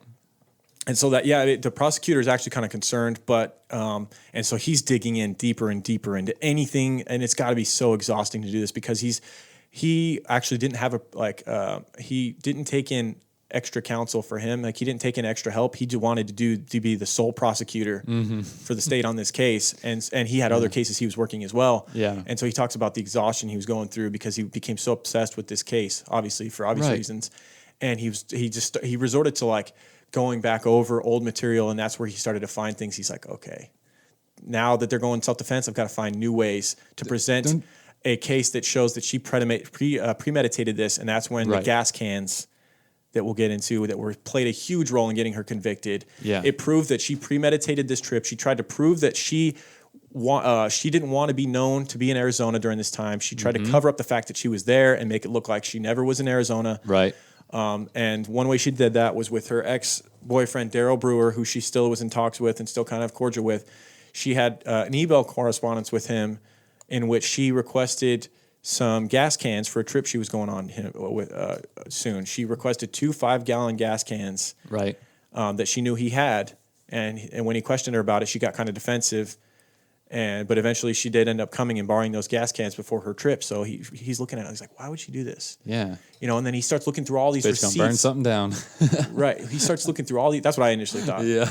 He starts looking through all these receipts of her trip, all these trips that she made to Walmart. She bought another 5-gallon gas can. He had to call because the receipt said some weird shit on it. And when he called the Walmart. So how many did she have? She had 3? She had 3 5-gallon gas cans that would amount to 15 gallons of gas. That's a full tank. In a small car that was very gas efficient. And when he did all the math, the efficiency of the car, how far 15 gallons would get you, he found that it was more than enough to get her through either Arizona or whatever state she was in, through Arizona and back without stopping for gas.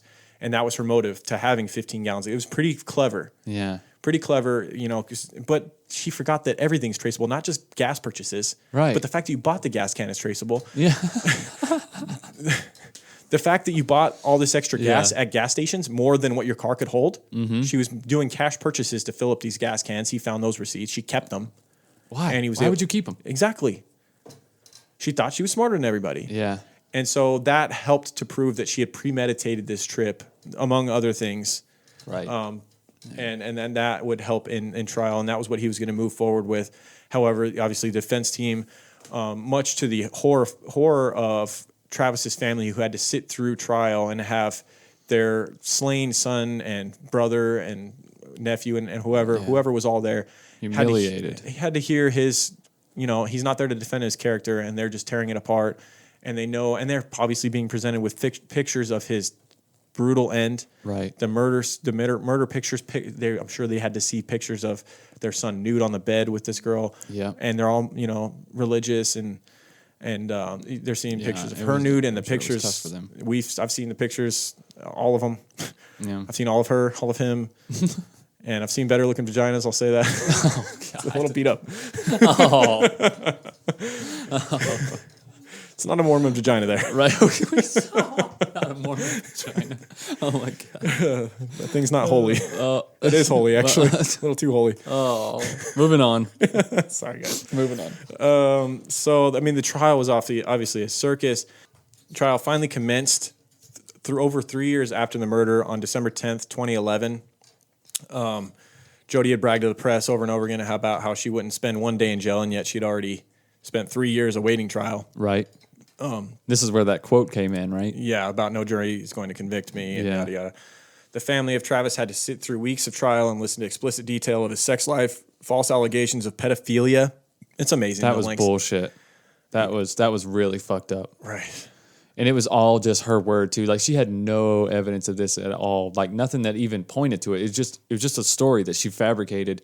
That she came home one day and saw him masturbating to a picture of a small boy or something. Like, that's such bullshit. Zero, a thing other than her statement on it could prove it, right? Exactly. Which is real convenient. Nothing. She just picked that right off the tree. Like, just whatever. Audio of phone sex calls recorded by Jodi came back to use against that was her so victim, unnecessary. Which is crazy. But see, that ended up... How could that be allowed, That ended up actually playing in the prosecution favor because... Showed how aggressive she is. Yeah. Well, not only that, it showed how sexually aggressive she was and how into it she was, but it also gave life to Travis. Like, it let people hear him and what kind of person he was. became a real person. Like, they got an idea of who he was, and because he couldn't speak for himself. Right, exactly, and it humanized him in a way that I think it actually deterred the jury from going any way that the defense wanted them to go. Yeah. Well, I'm sure a lot of the character witnesses on Travis's side for the prosecution helped as well, because they all would go into the stand and they would talk about how they never had any issues. Jodi had never mentioned to anyone that she had issues with Travis while they were dating, but suddenly once on the stand, she testifies that she had physical and sexually been abused. She'd said in an early interview with police, "It's not like he raped me or anything. I have no reason to harm him." Yeah. She said that in a taped interview with the police early on. So things like that where she's just completely contradicting herself. Yeah. She stated the reason on the stand behind the murder was that she dropped his new camera that she had got for him, mind you. Yeah. And that he got angry and attacked her. But think about this. We know for a fact, based off the pictures and the physical evidence there, that he was in the shower naked. She's on the outside of the shower. Mm-hmm.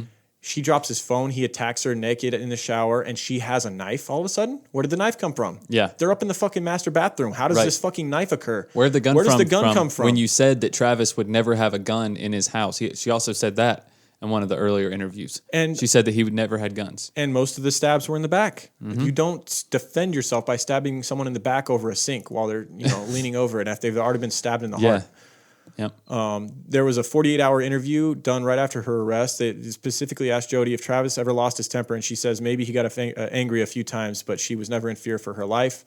Things like that didn't help. It was the first time, by the way, another side note, the 48 hours interview that was done with her was actually the first time something like that was played on both sides by the prosecution and the defense as a means to like prove their case. So they used the 48 hours interview during the trial. Oh, different parts of it. Yeah. Okay, because I was going to say, I was like, why would the defense use that? But okay, I got you. Right. She said that she hid physical signs of abuse on her arms, legs, and torso, but there is no record of any of this. So it's all conjecture. Yeah. None of his friends ever seen him to be violent, nor any of his ex-girlfriends. Jodi seems to be the only person who claims he was abusive. One ex-girlfriend of Travis said that they had a couple of fights while they were dating, but he was always able to keep his temper under control and never got aggressive or violent physically with her. Another issue for Jodi's defense was that after she killed Travis, she immediately drove to Utah to see Ryan Burns, obviously. So, I mean, when you present that in court, it just doesn't look good. Right. She's just moving on with her life. I got a business meeting in Utah. Yeah. She went and did some heavy petting and making out with Ryan, apparently. Yeah, probably. No, she did. Oh, really? Yeah, it's proven. Oh, well, there you go. They didn't have sex, but they did make out. Oh. So that's nice to know after you brutally murder your boyfriend. Right. So after all was said and done, and I think that Prosecutor Juan Martinez and Esteban Flores and everybody involved in the prosecution side did a phenomenal job of presenting a case where there was premeditation proven with the gas cans and the supposedly getting lost in a way that just doesn't make any sense. The time matched up. The timelines, the photographs. They could put her at the scene. Yeah. Presenting to the jury all the contradictions, her changes of story constantly, and the character that they presented. Mm-hmm. They brought even interviews early on after the murder with Jodi's mom. Right. They talked to her, and Jodi's mom was like, "I don't know if she did it. She could have." Like her parents, her dad said we didn't really know who she was after 14. She would, like we talked about earlier, she would call 1 minute all happy and excited. Yeah. The next minute she would call screaming and yelling at her mom. Yeah, and there was another instance where her dad, and they were kind of afraid of her to a certain extent because, I mean, after she got older, not as a child, but as she got older, because there was one time where she was chewing out her dad on the phone or whatever and like emotional wreck, and he was like, and he just kind of lost it, and he was like, have you ever thought that you just might be bipolar? Yeah. And she even lost her shit even more. She was like, take that back. You don't mean it. You don't mean it. You don't mean it. And he hung up on her, right? Uh-huh. And she just called back. She just kept calling back. And finally he answered and was like, yeah, I was just kidding. All right. Oh my God. Proving his point. Right. You're proving his point by trying to. I think if they would have gone for insanity from the get-go and gone with bipolar disorder or something like that, where she doesn't remember, like they might have had a better chance, honestly. Like present somebody who is absolutely erratic, has erratic behavior. They could have proved how erratic her behavior extremely erratic. Based off of her past, because she truly was. Yeah. And they could have maybe had a better chance of maybe not getting her off, but getting her a much lighter sentence. Manslaughter or something, like she didn't know what she was doing at the time because she's so chaotic. Right. They could have proved that she was crazy in many things that she had done in the past and had a better chance. But you know what? All in all, she probably still would have got life, whether it be in an institute or prison, and she only got life. Yeah, I mean, they went for the death penalty. As gruesome as it was, the jury in Arizona had to be unanimous. Yeah, all 12 people had to go with the death penalty, and they never did. Like the first time it was like 8, and then they had to do a mistrial, and then the next time it was 10. Yeah, and then I don't know what the third one was, but apparently it wasn't unanimous. Well, the judge just had to give her life, right? Yeah, well, I mean, what it takes to get a death penalty, like the logic behind it is like you have to prove that it was a over the top, excessive, violent. Like I don't see how that wasn't proven. Yeah, it's exactly what it was. It was one of the most brutal, horrific endings to a life you can imagine. I mean, that's what she did to him, and she did it intentionally. Absolutely. She could have just shot him from the get-go. He was vulnerable, sitting in a bathtub or sitting in a shower stall. She could have shot him in the temple and ended it right there. Yeah. She chose to brutally stab him over and over again. Stab Cut him in his the throat, heart, slit his throat, stab his back, yes. and then shoot him in the temple. Yes. Drag his body across the floor. It was completely premeditated. It wasn't a spur-of-the-moment rage incident, which could have proved, been a lighter. I would have taken more like, okay, she lost her mind temporarily, right. Saw red and attacked him. It wasn't that. It was completely premeditated. Oh, yeah. You can see that through all of her steps to plan this trip.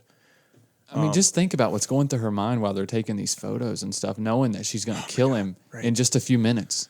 Yeah, the photo we talked about of the water running down when he looks kind of sad. That's just so eerie knowing that just moments later this happened.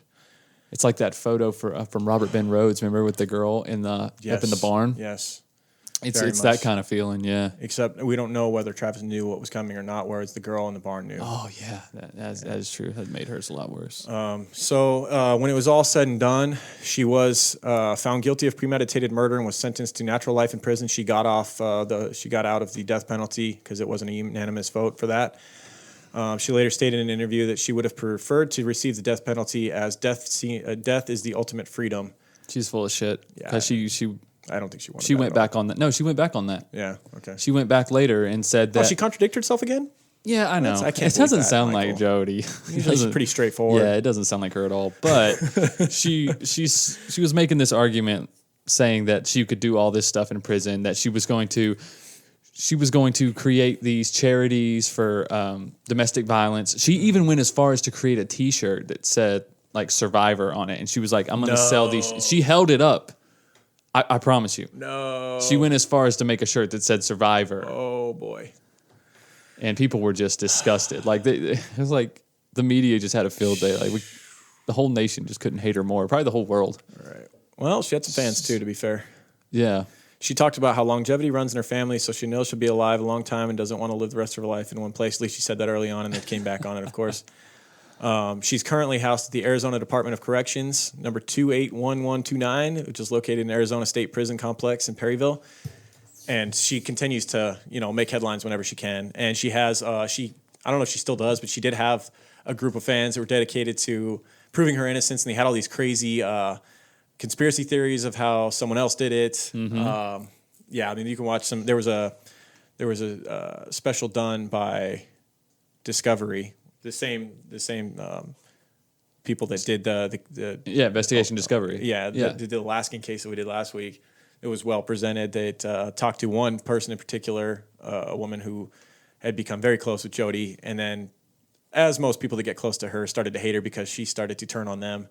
This woman was trying to defend her, and then Jodi turned on her and started threatening her through letters and stuff like that. Right. But she claims that Matt, one of her ex-boyfriends, was there. Yeah. And Matt was a guy we didn't really mention. There's a Matt theory out there. Like he was there that night. Matt was a transition guy in between Bobby and Daryl. Okay. Bobby, which being her first love, and Daryl being the older guy that was her restaurant manager. In between those two, she dated a guy named Matt, who was Bobby's friend. And this guy was pretty obsessed with her. Like, I think she ended up breaking it off with him because there was a time where she moved out of the state and got another job and was working somewhere else, and he moved and followed her and was working with her. Like, he did this like a couple times. And then he just kind of disappears. Except there's a Matt theory that he was there the night of the murder. Right. And initially it was that he had gone upstairs and defended Jodi and slit his throat or whatever. And then he, like, in correspondence with this fan of Jodi's that was reached out to Matt had talked to her and said, later that, no, Jodi was the aggressor and still says he was there off the record. And obviously doesn't want to end up in prison for being there, but who knows? Matt, if he was obsessive and like maybe she could have coerced him to go with her on this night. Maybe he didn't even know what she was going to do. Who knows? Right. But I tend to think it was just all her work, honestly. Yeah, probably. But it's one thing that's crazy to think about is I also watched a special on Kirk Narmi, who was her defense attorney, and you see a little more glimpse into her and that she drove him absolutely crazy, and he ended up with the stress. He claims that the stress of defending her in that trial led to him getting cancer, and he had to fight it, and he ended up winning the battle against cancer, went through chemo and all that stuff, and he ended up. Then she turned on him and put his license in question, said that he didn't do a good job defending her intentionally and all this stuff. He didn't even try to keep it, did he? And then he didn't even fight those allegations against the board. He said it would have cost me thousands of dollars and years of my life to try and defend my license to be a defense attorney. And at this point, I'd lost the love for it because defending such a person where he said she would throw herself on the table and cry when she didn't get things the way she wanted them. And she would flirt with him to try and get things she wanted. It was just, he saw the many sides of Jodi Arias just like everyone else that got close to her. And he's also being worn down by the media. And by the rest of the world. I mean, it's a lot of pressure. This is being televised live. The whole thing is. And the odds were always against him because, dude, she fucking did herself in so many ways. Right. Like, what was he really how was he going to defend that, Yeah. I mean, and it's a make or break moment for a defense lawyer. You know what I'm saying? Yeah. And the prosecution too. I mean, they got a lot of pressure on them too. Absolutely. But their job is a little easier. I feel like Jodi in this made case, Jodi made it a lot easier. Not that they didn't do a fantastic job. No, They no. did, but I mean, there's still so much shit they had to do. they couldn't have just done a to get better job. life. But she gave them many opportunities to do a good job. She left so much physical evidence, so many different contradictory emails and correspondence and things she said directly to the detectives that, and then 2 minutes later would say something else. Yeah. Whereas the defense attorney's going, God damn it, you said what? Right? Shut up, Jodi. Son of a bitch, stop talking. Right? Just stop. It's not Jodi style, man. Just gonna keep running that mouth. Yeah, so I mean, there's a million other things we could probably bring up, and we probably didn't have enough time to really fully study it. But thank you, Michelle, for putting a fantastic crime line in our hands to work with. And you don't know how much more enjoyable it makes the show. She did already send an email with the timeline saying that I now understand why Lauren has mental breakdowns. Oh no, she struggled a little bit with this one. Oh no, Michelle, hang on. It's a tough one, especially if you have a busy week, because you just don't want to miss little things here and there. Right. But like I told Michelle, don't worry about it, because I go over it meticulously the night before the case. We do it, and I'll alter it a little bit here and there to my liking, and I'll add in little things. If she missed something, I'll add in little things. But it's so nice to have it. An hour or two, that's not such a big deal. But like, I would have been up all night if I had to do it myself. Yeah. Yep. And I would not have been in this mood. I would have been bitter. Yep. So You would have been exhausted. I had a lot of fun though. I've been having so much more fun now. Michelle, you are responsible for Fun Lorne. Yeah, way to man. go. Yeah, Michelle. We all appreciate it. Yeah, so that is Jodi Arias. We hope you guys enjoyed it. She's very hateable, and that was a horrific murder, and we hope we did a good job. And if you guys think we did a good job, let us know. And if you think we missed something, throw it in the comments, and we'll take a look and tell you to fuck off. Probably, because we're already moving on to something else. Yeah, we're moving on to the next one, guys. Well, we do appreciate the extra info, I guess. Yeah. It's just like, I'm probably not going to remember it. Right. You know? Because it's just And so much studying, man. In this case, much like every other one, there's some websites that say one thing, some websites that say other things. But the books seem pretty consistent. They like did. If you guys check out the books, like the two, really, there's like 4 books on Audible that you'll see them when you search Jodi Arias. But they all have decent ratings, and they all seem to have the same type of format. Yeah. You know what I mean? It starts with like Mimi coming, finding the body, and then it backtracks through childhoods and stuff like that. Like they're very in depth. Right. Although my book had a lot of dead space in it, but I mean, it had some interesting things, I guess, that you didn't. Well, one thing I can say that in the timeline that Michelle had, I don't know where she got this. It was that Jodi, when she came out and said the ninja theory, was that she went into the bathroom where she finds Travis and 2 people. In the book, I recall her story when she came out with this was it said that she was Travis was in the shower, and she was bent down next to him taking the photos, and that's when she heard a bang and like blacked out, and supposedly she'd been either hit in the head with something by the 2 intruders. So there's a little. That's right. There's differences. My book said the same thing. So I mean, there is differences, but.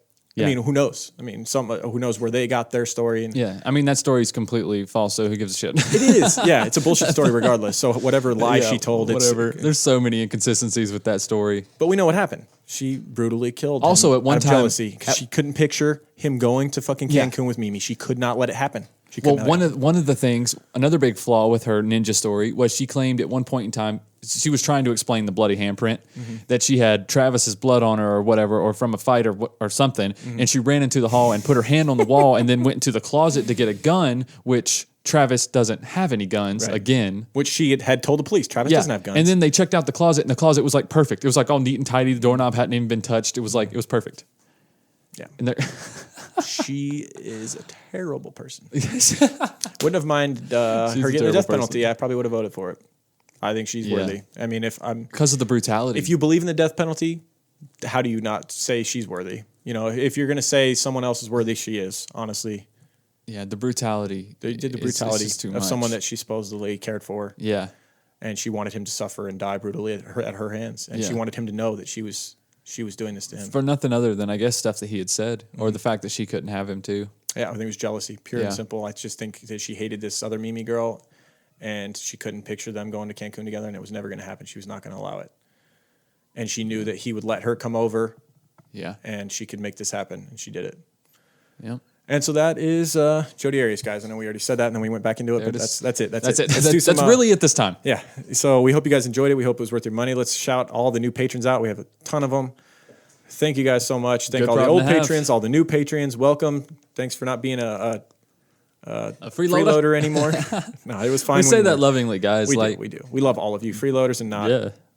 Hey, if But if you're like the listening, favorite you're child. You know, we love all our children, but right. the one. We're a little bit more. All right, you got them in front of you, or Yeah, I got some, man. I'll start here with John. Thank you. Shelby. Jonalyn Jean Maglet. Claire Bankert. Ashley Lewis. Jenny Rhea.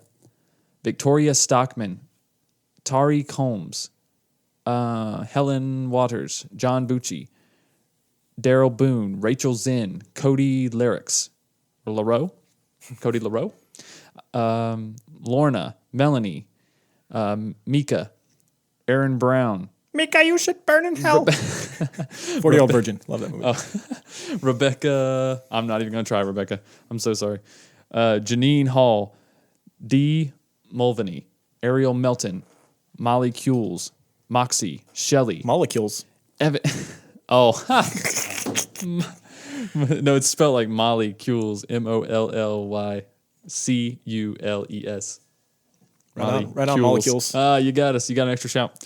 Moxie, Shelley, Ivan, Angela Harris, Brandon, Rupert Jones, Michaela Smith, Lisa, Samantha Forte, Ryan Spiller, Julia Bostic, Kristen, Dave Watson, Stephanie Streets, Danita Haley, Brad Keppel, Kimberly Newton, Jamin Gandhi, Megan, Don Marais, Chris Ryan, Stephanie Mindak, Lindsay Denton, Teresa Walker, Chelsea Wayerski, Lynn Mulliken, Stephanie Strauss, Jamie McCormick, Charity Posk. I'm sure we're butchering half your or guys' maybe names. Posky. Charity Posky. I'll go with that one. All right. Patrick Clater, Alex, Taylor Roy, Molly Gibson, Matt Hudson, Ray Gibbs, McDout? Meet McDowell. McDup? I don't know. Meet McDuck. No, you can't say meat. That's just how the new thing is. Oh, that was his first name. Meet Nicola Beswick. Meet. No. Amber Randall, S. Vadia, Lindsay Mays Land, Rachel Price, Abigail Colette, Ariel Cesar? Kasser? Kasser. I don't know. Happy Chulu?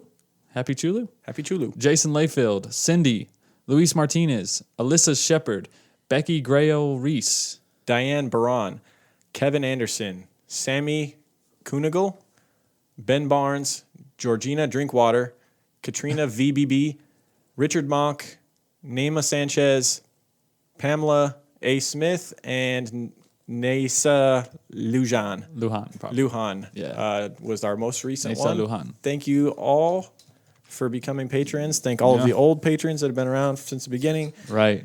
We love you all. Huge thanks to you guys. Guys, we're going to keep doing more. Honestly, I've got all these ideas. Sorry. Go ahead. I interrupted you. Oh, I was just going to say, if you guys didn't see social media, we hit over 500 patrons this week.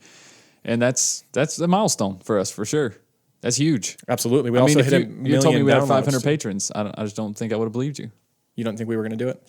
I mean, not at the beginning. Yeah. I thought we were just going to be doing this for fun and we'd have, a couple hundred listeners a week or whatever. Yeah. The same few people that we would, go back and forth with. But it keeps growing. You guys keep telling people. You and keep spreading telling the your love. friends and you're spreading the love and you're just creeping on everybody and we appreciate it. Yep. And it's just making the show better because then we were able to hire someone to do the crime lines and then, we're both in better moods because of it. And right. More positive. And it keeps us motivated. Yeah. Don't think we're not rolling the money back in because, we got to do a giveaway, right? Yep. Yeah. So we'll do a giveaway, but also we hit 1 million downloads on normal episodes. So that doesn't even include all the Patreon. That doesn't count Patreon stuff episodes. And yeah. The episodes prior, the True Crime Las Vegas doesn't include those. Right. Yeah. So it's pretty crazy how much the show's grown and pretty awesome. Yeah, we really appreciate it. And guys. honestly, I've got ideas. I think we should do more interaction with Patreon. I think we should do some more bonus stuff, like straight up like intentional bonus stuff. Like let's get together and just record just free topic-free type of thing where we just go into like, what do you want to discuss? Like Okay. That type of thing where maybe we have a couple beers. Oh, we could definitely do that. Maybe we'll watch I'll tell you to watch a few true crime documentaries and we can just openly discuss them rather than it being like we have to have a crime line. Just like, what did you think about this? What did you think about the staircase? What did you think about? Oh yeah, that's a good idea. We should do that. Yeah, let's do Amanda the Knox or staircase whatever. next. Let's plan that. Let's Okay. do it. So I'll watch the staircase, and when we get done, we'll have a mini show about it. Yeah, free form. Yep. Have a couple beers and just discuss it. Yeah. And maybe we'll even try to record a video with it. We'll do like where you can see our face. We'll just do it that way. Do you have a GoPro? You think so? No, not a GoPro. I can I think I have a flip cam. Okay. Or we could do iPhones, dude. You can My sister-in-law's got one. You can easily do iPhones, and you can just do video and add audio to it. Sorry, guys, Damn, my phone Michael. went off. Jesus. Well, I gotta go to work after this. Oh, it sucks for you. Yeah, I know. But I got 4 days off after that. But people have been requesting that we do some kind of a video podcast. So I think a freeform one would be a lot better because there is times where we do have to, like, it's been getting better and better, but there has been episodes where we've had to edit quite a bit and it wouldn't really work with video.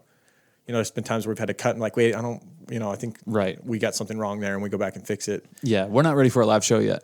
But a freeform one where we just discuss the staircase, I could see that. Yeah. Well, what I was thinking is, though, if we could get 2 cameras, then we could just put them on each of us, and then we could splice it up however we want later on. Or we can both sit on the same kind side. of a Joe Rogan deal. Or we could do that. And just do one camera. It'd be easier than You feel weird like everything having together. to look at you sideways the whole time, though. We can face each other. Oh. Be like a face-off, like a debate. Oh, then why don't we just put the camera at the other end of the table from here, and then we just sit where we normally sit? That works. Okay.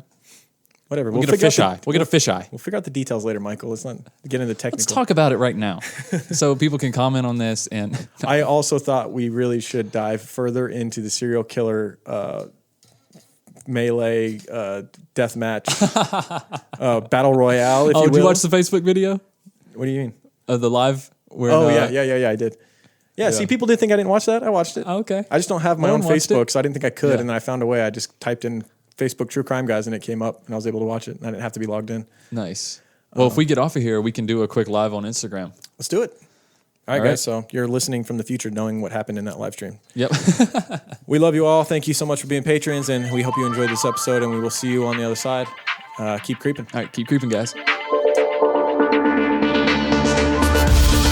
crime guys, in the desert we like a mirage. It's okay if you clicked on us cause you thought we was True Crime Garage.